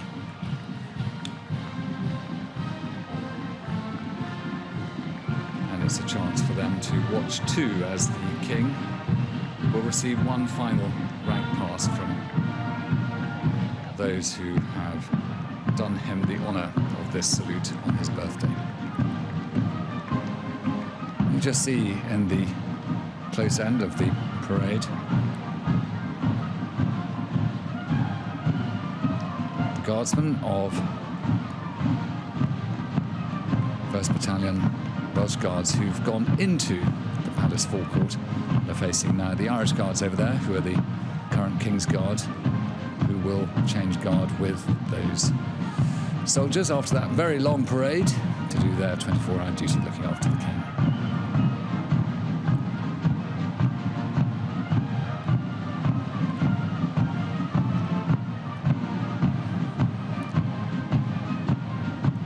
The King receives a salute from his son, his brother and sister, and from his Queen, who he salutes, and from his daughter-in-law and grandchildren.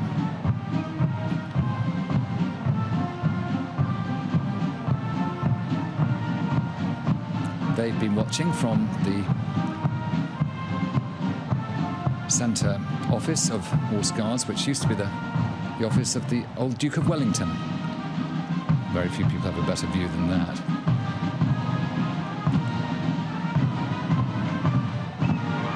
And the rank past of all those who've taken part today, saluting their King.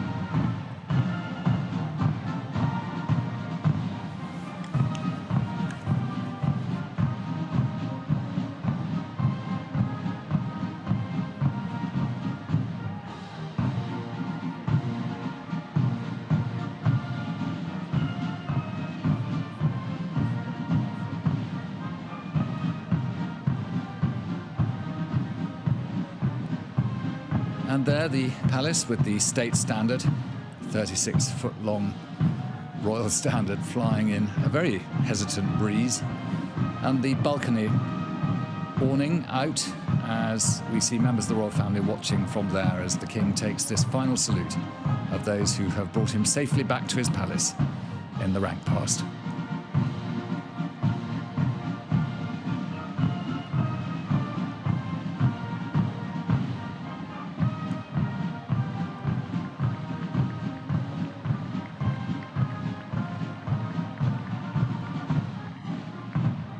And watching from the balcony, the Duchess of Gloucester, the Duke of Gloucester, the Duchess of Edinburgh, Admiral Sir Tim Lawrence, and the Duke of Kent, dressed as Colonel Scots Guards.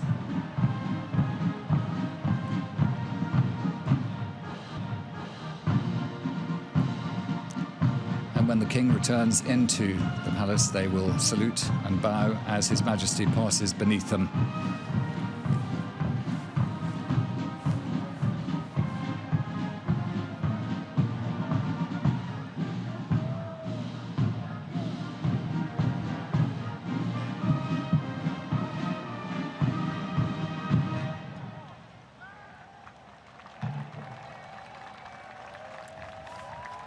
And at 12:59, the King will come out onto this balcony and will watch a flypast of the Royal Air Force, a flypast that's really been recreated of the one that couldn't take place on the day of his coronation. And at exactly 1 o'clock, they will fly past, and the guns will fire at nearby Green Park, which is just to the right of our shot, where the guns will now already be assembled and ready to fire their salute. Although here come the guns in salute past the King in order to take that position.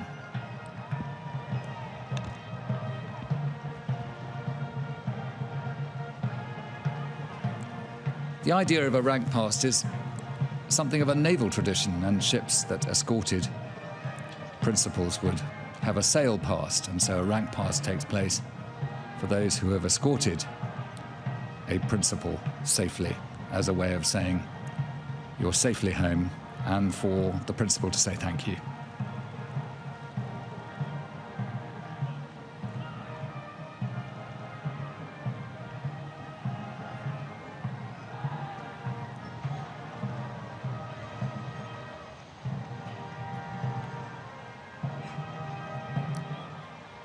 So the 6 guns will be taken into Green Park, where at exactly 1 o'clock they will fire a 41-gun salute. 21 guns as a royal salute and an extra 20 because they are in a royal park.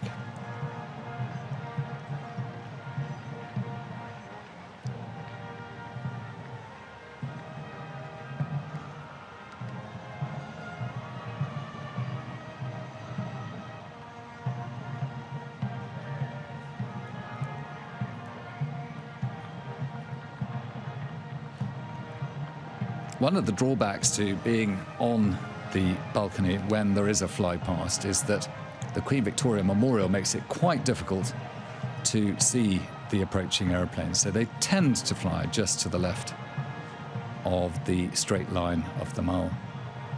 And then they have to clear quite sharply, generally off to the right, to be out of the way of the aircraft coming in and out of Heathrow Airport. Watching there, the Field Officer and Brigade waiting at the centre for Lieutenant Colonel John Livesey. This has been an incredible day. You can see his Welsh Guards plume, and behind him is the Prince of Wales, Colonel of the Welsh Guards. To the right, with the blue garter sash, the Duke of Edinburgh, Colonel of the London Guards. And they have equally spaced buttons, but they have buttons that represent every regiment of the Guards. So they have Grenadier, Coldstream, Scots, Irish and Welsh. More saluting to the passing of the standard of the Blues and Royals as the escort, with its standard lowered, takes leave of the King.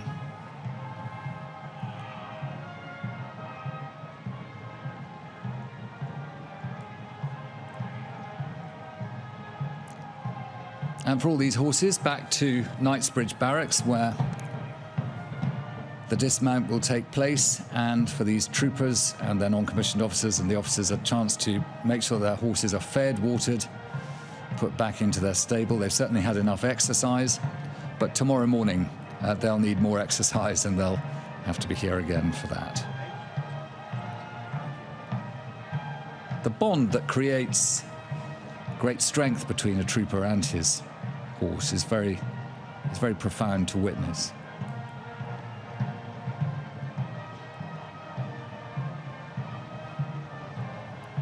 And if you look at those cuirasses that really form armour, and the helmets that were designed by Queen Victoria's husband, Prince Albert, that carry either the white or the red plume, and they're the black plume of the farrier of the Life Guards.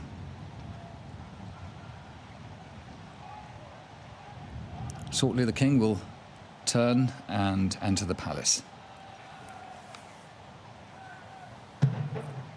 King's Guard getting ready to give salute to him as he passes.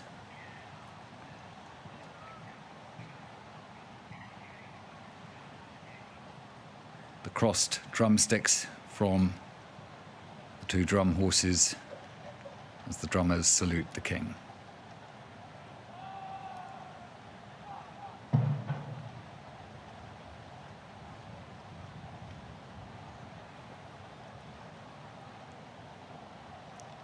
And the Field Officer and Brigade waiting. Taking leave of the King for the last time. The Field Officer will wait to receive a message from the Sovereign tonight, something that is eagerly anticipated. Whatever the King says is quite important. And the late Queen was always very good at identifying even the smallest detail, and I dare say the King is precisely the same. He's been watching it for many years, the national anthem.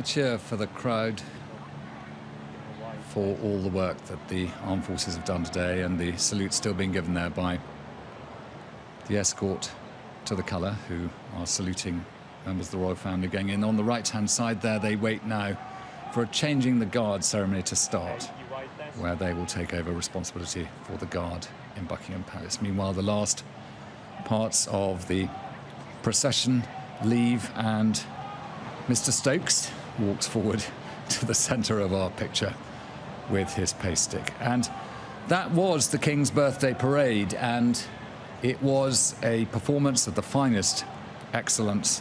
And for all those in the Household Division representing armed service men and women all over the world who served the King, it was their best way of saying happy birthday.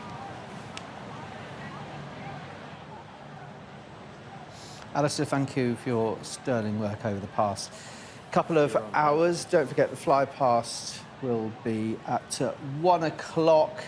That is the King then receiving the official birthday wishes of the nation during his first Trooping the Colour ceremony as monarch. Pomp and pageantry clearly on display over the past couple of hours. Charles had deputised for his mother, in fact, at last year's event, but now rode. That was the first time a monarch had done that, the first time since 1986, onto Horse Guards Parade as the nation's head of state. Also there were William and Edward riding behind Charles.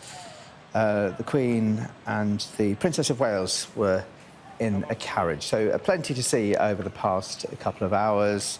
8,000 spectators attended the birthday parade there, and this 41-gun salute will mark the King's official birthday in, 20 minutes or so from now. Let's talk to our royal correspondent, Laura Bundock, who's been watching this very closely. Laura, what did you make of it? Well, I think it is another significant moment for the King. It has been obviously a year of firsts for him, and this his first Trooping the Colour as monarch. Of course, he's been here many, many years before, but never as monarch. And it marked a lot of important moments, I think, today. We saw not only his first birthday parade, he was, though, the first monarch on horseback to make his way to Horse Guards Parade since 1986. That was the last year the late Queen chose to ride to Horse Guards. So the King on horseback today. And he was the first king at the parade since 1950. It was in 1951 that George VI was too poorly, too ill to attend. So a lot of significant firsts. But despite that, today, of course, felt familiar, because although things have very much changed within the family, the traditions remain. So we saw what we've seen in many previous years. Of course, the pandemic made things different, it made things difficult, it couldn't happen like this, but the crowds are here. We have the military here and the balcony ready, and very soon we will see the King leading out his family to watch the Flypast. You may well remember from Coronation Day, his Flypast had to be scaled back significantly because of the poor weather. The cloud cover meant that many of the aircraft simply couldn't take off. That's not the case today. A much nicer day today, no rain at least. So those aircraft very soon will be taking to the skies above Buckingham Palace to mark Trooping the Colour, and watching them from the balcony will be the royal family. And of course, from underneath the balcony, the crowds who will be rushing forward to bag the best spots shortly. And of course, I watched this scene, you watch the balcony, and you are reminded of the Queen's Platinum Jubilee, when she wasn't well enough herself to go to Horse Guards, but she took the salute from the balcony there alongside the Duke of Kent. And it was a poignant moment at that point. The mobility issues meant she couldn't go, as I say, to the parade in person, but wanted to be on the balcony. And it was one of the final times we saw her and her family. But today is the King's official birthday, his first official birthday. And this is all for him. This is his gift. And it is a sign of the bond between the monarch and the military, a very visible sign at that. And you can see the crowds lining the Mall and all around the edge towards Buckingham Palace. And they will be looking forward to having just seen this parade, this big procession, but the Flypast as well. It's a crowd pleaser, plane spotter's dream, but a firm favourite of the royal family as well. And when the planes do come, significantly and poignantly among that Flypast will be the C-17, the very aircraft that carried the late Queen from Scotland to England after her death. So that will be a poignant moment, but the Flypast always topped off and ended with that display by the Red Arrows. We saw them out in force on Coronation Day. They were able to take to the skies, and they will be back here a little later on today. In a few moments' time, we should start to hear, I would have thought, the hum of the aircraft as they make their way along the Mall. But we await now the appearance of the royal family. The King will lead his family out onto that iconic balcony, probably the most famous balcony in the world, you could say, to watch the very last of his birthday, his official birthday celebrations. Yes, Laura, and as we wait for the Flypast, which was curtailed, really, wasn't it, on Coronation Day, as you were mentioning there, plus this 41-gun salute. So many people looking, as they have done over recent times, to this balcony moment. You know, pageants aren't for everybody, but certainly for those who've come here, it is a big moment. It's a day that many come to year after year. I remember meeting many in the crowds last year at the Platinum Jubilee who could count on more than kind of two hands the number of times they'd been to Trooping the Colour. It is a big moment for them. And it's an important moment for the royal family. There is no bigger way of being seen than an appearance on this balcony. And although the faces and the people we see have obviously changed pretty significantly, haven't they, over the last few months and years, these traditions, these moments remain the same. This is a constant, an important fixed point in the royal calendar, and an important point for royal fans as well. You can see them on the Mall now, waiting with their phones held up for those first aircraft to arrive. If you can hear the cheers behind me, that's for the street cleaners, removing all evidence of the horses that have been on the Mall. Always a cheer for the street cleaners, and a royal wave, actually, from the driver of that cart too. All right, Laura, thank you for now. We shall come back to you during the course of the day, of course, as we're watching for the 41-gun salute and that Flypast in about 15 minutes' time. For now, let's get the thoughts, shall we, of the royal historian and author Anna Whitelock, who is following events for us today. You will have no doubt watched the coverage over the past couple of hours. How do you think it's gone, given, of course, history has been made today?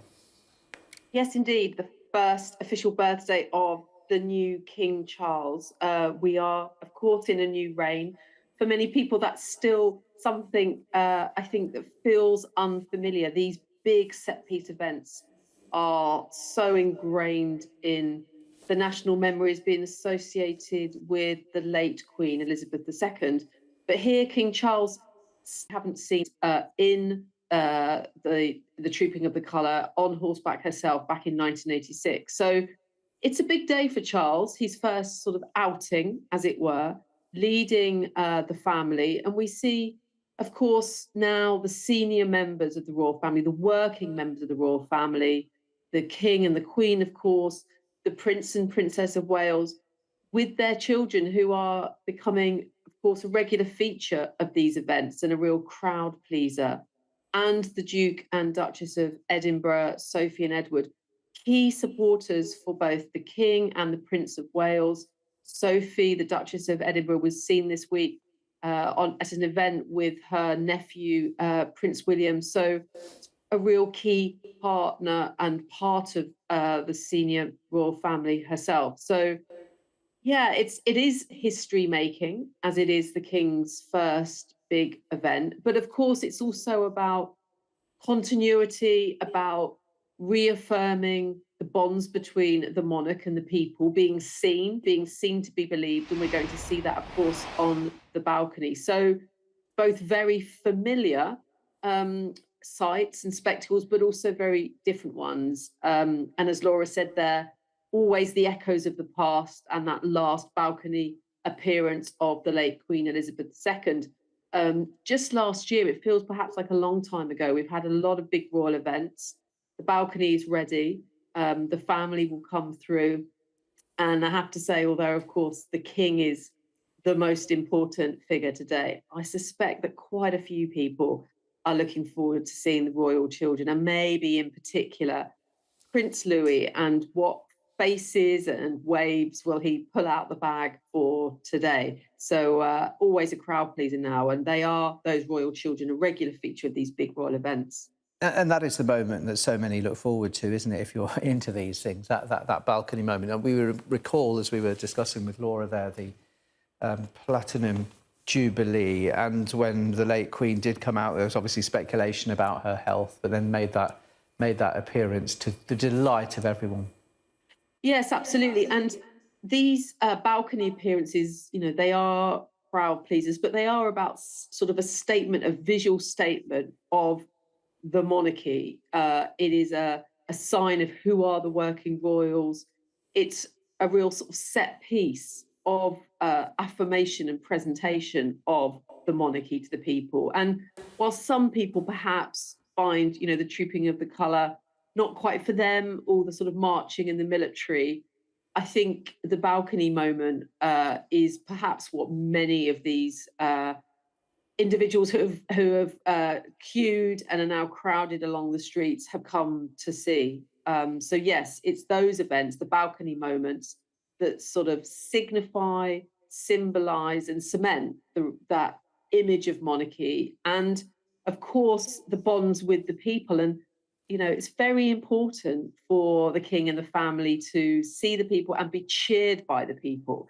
And the weather is you know, very favourable to them. Lots and lots of people are out there, and for them that's a sign of, you know, rightly or wrongly, the vitality, the popularity of the monarchy. And of course that is really important as the monarchy now goes through this period of transition after the death of the late Queen and her long record-breaking reign, into somewhat uncharted and new territory, with a king, the oldest king to ascend the throne, and uncertain times as Britain's monarchy goes through change in terms of its relationships with the former colonies. Now the realms where it remains head of state moves there, of course, for those countries to become republics, trooping of the colours in some of those realms, but not in others. So a time of transition for the monarchy, but these occasions are linchpins of the monarchy and the annual royal year,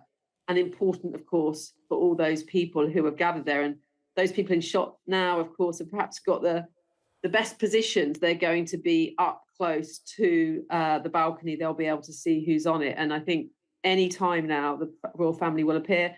And then the rather noisy as it will be, Flypast, also a great crowd pleaser. And with a clear sky, many people will be eyes aloft to see all of those military aircraft. As Laura said, many that weren't quite able to play their part in the coronation because of the poor weather. So much better weather today. And of course, only the second now appearance of the King as the crowned king. The last time he was on that balcony was wearing the imperial state crown with the Queen, freshly crowned, with a rather heavy crown on his head and those coronation robes. So it will be a rather more relaxed affair today, relatively speaking. He won't have to wear the heavy crown. He will have been very relieved, I think, to have got through today's events. Riding on horseback in your mid-70s in front of the crowds, it's not an easy task, keeping the horses under control. So I think Charles will be very relieved that that part is over. He will be very proud, I think, that he was riding amid the trooping the colour with the military, playing his part as commander-in-chief. And now, as he prepares to get onto the balcony, there'll be a sense of of relief and also pride, as undoubtedly the crowds will welcome his arrival. Yeah, very important day for the monarch. Is that the shape of things to come then, doing these on horseback? Famously, of course, the late Queen opted for a carriage after 1986. Yeah, she did. And that was, of course, very much evidence of her gradual, as it was, sort of physical decline. The Queen loved to ride, and of course, actually rode for many, many years after 1986 in private, as it were. But the official part in the ceremony, she didn't continue after 1986. And Charles here, for the first time as a man in his 70s doing it, which shouldn't be underestimated, what that involves, and an important sign that he is going to be going to try and be an active king, fully embracing all the roles of monarchy, which of course his late mother wasn't able to perform at the end of her life. And although, therefore, we think of the king as an old man, of course, relatively young compared to the late Queen in her latter years. And he'll be, I think, keen to sort of signify that, he can travel abroad in the way that the Queen couldn't at the end. And of course, he can ride out on horseback in trooping the colour. So, yes, an ageing monarchy, which perhaps doesn't generate the level of enthusiasm that a young king and queen might have garnered. But he is there emphasizing that, this is a monarchy with much life in it yet, and certainly a reign of a King Charles III who wants to do things. He wants to be seen, and he wants to be as active as possible in that role. Now, you talk about that. How important is it for him to have these working royals as they stand round him now, if you like, a slimmed down monarchy, presumably the shape of things going forward? Yeah, I mean, it's a really good point. He is relying on and going to rely ever more on the senior royals, his son William, of course, but also his brother Prince Edward, the Duke of Edinburgh, and his wife Sophie. They're in particular the really core of the royal family now, and I think we're going to see over time the younger royals going on royal tours. I mean, the Queen Camilla, is known that she doesn't particularly like traveling. Charles, I think, does, but of course he is aging, and long haul travel abroad won't be something that he does perhaps for many, many years. So yes, I think the Prince and Princess of Wales are crucial, the Duke and Duchess of Edinburgh. And this is, the image of monarchy. And as it's going to now exist, it's about succession. And as the Queen did in that last balcony appearance, a very deliberate signal of the future. She was depicted there with her son and daughter-in-law, Charles and Camilla, then the Prince and Princess of Wales, the Duke and Duchess of Cornwall, and then, the Prince of Wales and the Duchess of Cornwall, of course, and then now I'm with William, Kate, and their children. And that's exactly what we're going to see today. Charles signifying the importance of his son and heir, of course, the Prince of Wales, but also their children. And their children, George, of course, in particular, but Louis and Charlotte are key parts now of this working royal family. Yes, of course, they're children, and yes, of course, they're at school. But we do see them out now doing more and more, getting more comfortable, I think, with the cameras. They were there in the day after the coronation in the big help out, pictured with some scouts doing some local community work. And so they are themselves, even as children, I think, key members of the royal party, supporting ultimately both the institution of monarchy and more directly their grandfather, King Charles. So I suspect any minute now the famous door will open. And I think and you mentioned Prince George, Princess Charlotte. Of course, many people will be focused on Prince Louis, won't they, and what kind of faces he might pull. Absolutely. There is no doubt, I suspect, that the front pages tomorrow may not picture King Charles III on riding in his first troop in the colour. I suspect Prince Louis might steal the show in many of the newspapers, and whether it be hands over his ears at the sound of the Flypast, whether it be his rather innovative clapping to the crowds below, or a combination of the two, or maybe even something different. I suspect Prince Louis will be the focus of many people's attention. And there's no doubt, I mean, the three children are incredibly charismatic and appealing to the public and the press. And I suspect certainly Prince Louis will deliver again today. And maybe we'll even see Princess Charlotte, as she has done in the past, trying to keep her little brother in line. And I think we've seen, as we did at the coronation, Prince George really sort of stepping into his role of responsibility and growing in an awareness of his position in the royal family. And I suspect increasingly, of course, his destiny and his future. I appreciate your time. Thanks very much indeed for joining us. Anna Whitelock there, as we fast approach at 1 o'clock, and we have got the Flypast coming up, a 41-gun salute, and we watch too for that balcony moment. Alistair Bruce has been following events very closely, our royal commentator the last couple of hours. What are we expecting now, Alistair, in the next couple of minutes? We will witness this wonderful flypast from the three services, the Royal Navy, the Royal Air Force and the British Army, all of whom are assembling, and they will start to fly across Buckingham Palace at 1 o'clock. But they're assembling over the London skies, and it's very clear. But of course, for the King's coronation, these 70 aircraft were planned. But unfortunately, the weather was so bad on that day that it was postponed in large measure. So a chance to see it in its splendour, and the King will appear on the balcony in about 30 seconds. But we know those aircraft are coming, and of course they take more time to approach, being helicopters, and all the fixed wing are on their way to approaching the point where the King will receive this glorious fly-past salute led by 3 Juno HT-1 helicopters from RAF Shawbury. The King will be coming out onto the balcony.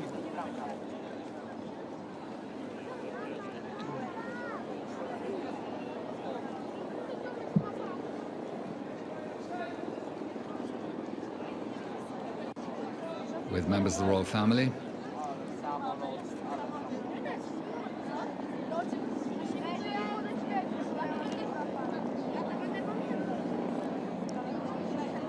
And they have their programme, some of them, of the aircraft that are going to fly over. And with immaculate service timing, at precisely 1 o'clock, they will fly over the King to start this birthday salute fly past.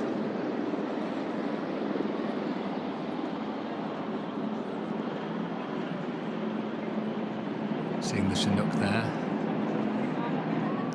those workhorses of the air, with the Union flag flying on the rear rotor tail.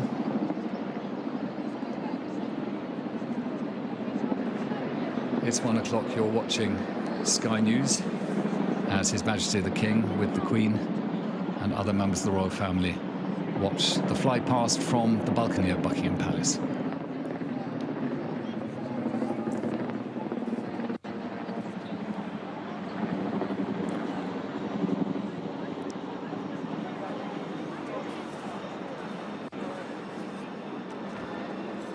Wonderfully from the Second World War, the Lancaster bomber with 1 Spitfire and 2 Hurricanes.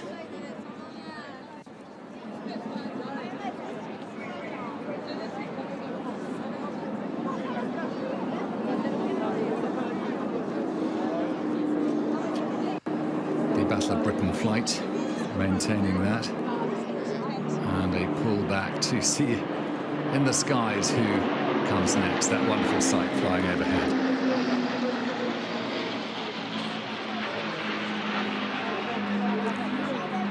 And the C-130s, who have the Hercules, who've been flying all over the United Kingdom in a completion of their duty to the Royal Air Force, Those of you who saw them flying across different parts of the kingdom will remember their roar. I've certainly flown in many during my time in the armed forces, and we will miss them as they also give their salute to the king.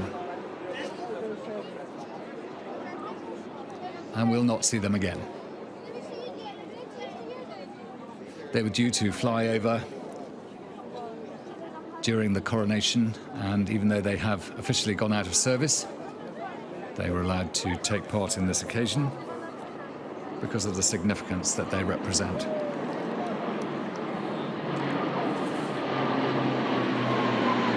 Great Globe Master.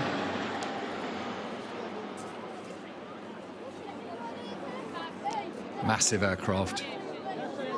Does the heavy lift on operations.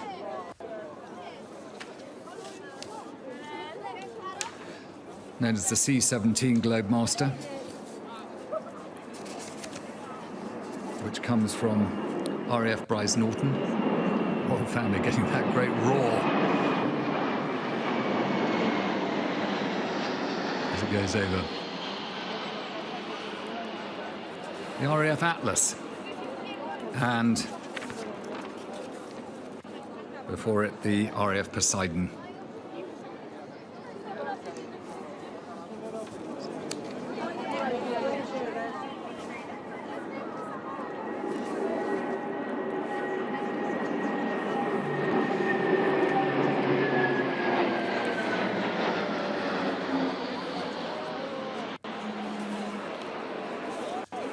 We've seen the Voyager, the Atlas, the Poseidon, and Typhoons keeping the Poseidon safe. Behind that will come the Lightnings, and of course all these aircraft go at different speeds and have to be factored into the fly-past routine very carefully.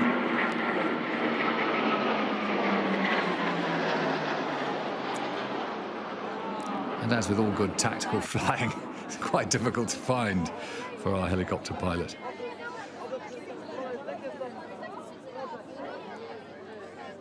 You see the Princess Royal looking around the side of the Victoria Memorial to try and see where the lightning are coming from.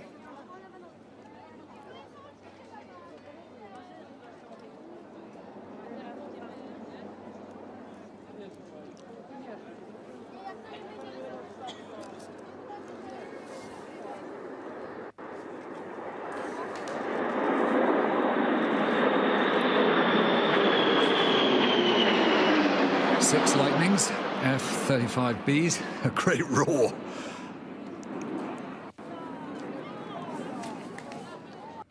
The King's grandchildren rather enjoying that, I think.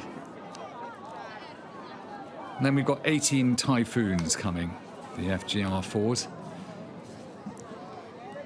in the shape of CR, Carolus Rex, Charles King.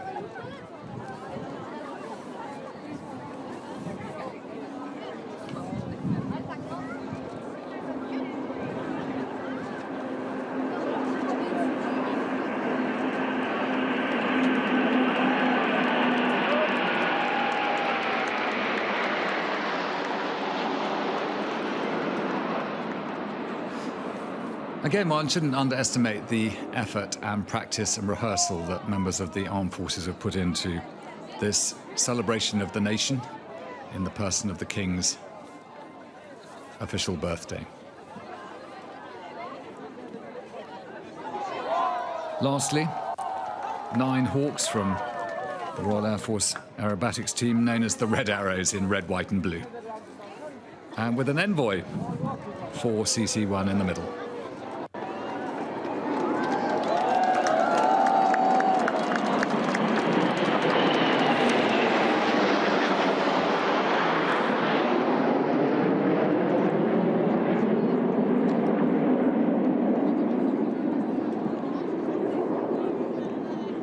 Buckingham Palace with the red, white and blue as the Red Arrows curl to the right to avoid the Heathrow flight path.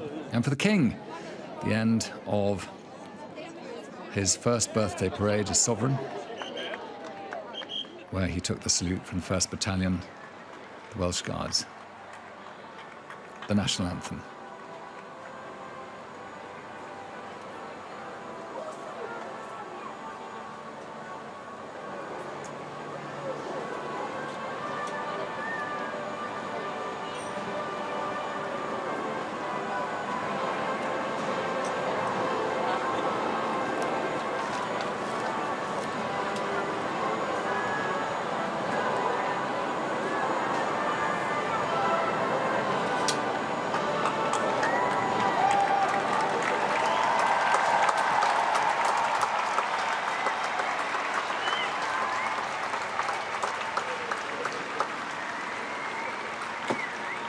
The King and Queen will leave the balcony first, followed by other members of the royal family.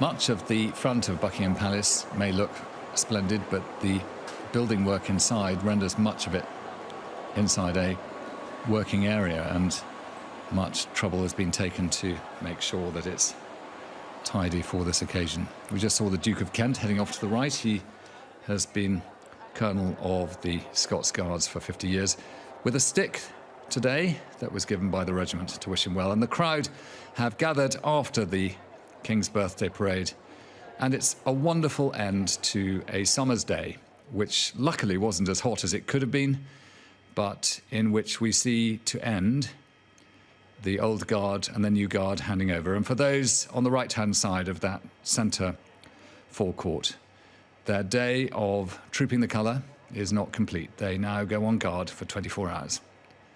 And from Buckingham Palace, we wish you well at the end of this King's birthday parade and Flypast. Alison, many thanks indeed. And you mentioned they're not as hot as it has been, but obviously much better than it was on the coronation afternoon. So we saw a tremendous fly past there. I suppose it's one way to mark your birthday, isn't it? A day like today.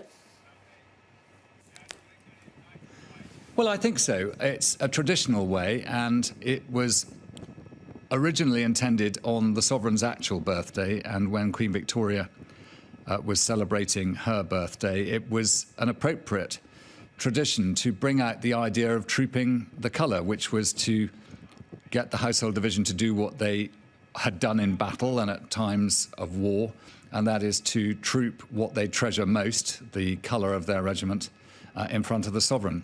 And I think it was appropriate that it continued. King George V had his birthday in June, and they always tried to have the ceremony on his birthday. But King George VI, who had a birthday in November, and Queen Elizabeth II, whose birthday was in April, and the King also, our present King, birthday in November, those dates mean that this kind of event wouldn't be so much fun in the pouring rain and the cold of those distant seasons, and therefore an official birthday has come about to mark a sort of middle point in the year from New Year, so that also the honours lists can be delivered from the sovereign in equal measure. But it's a wonderful sight to see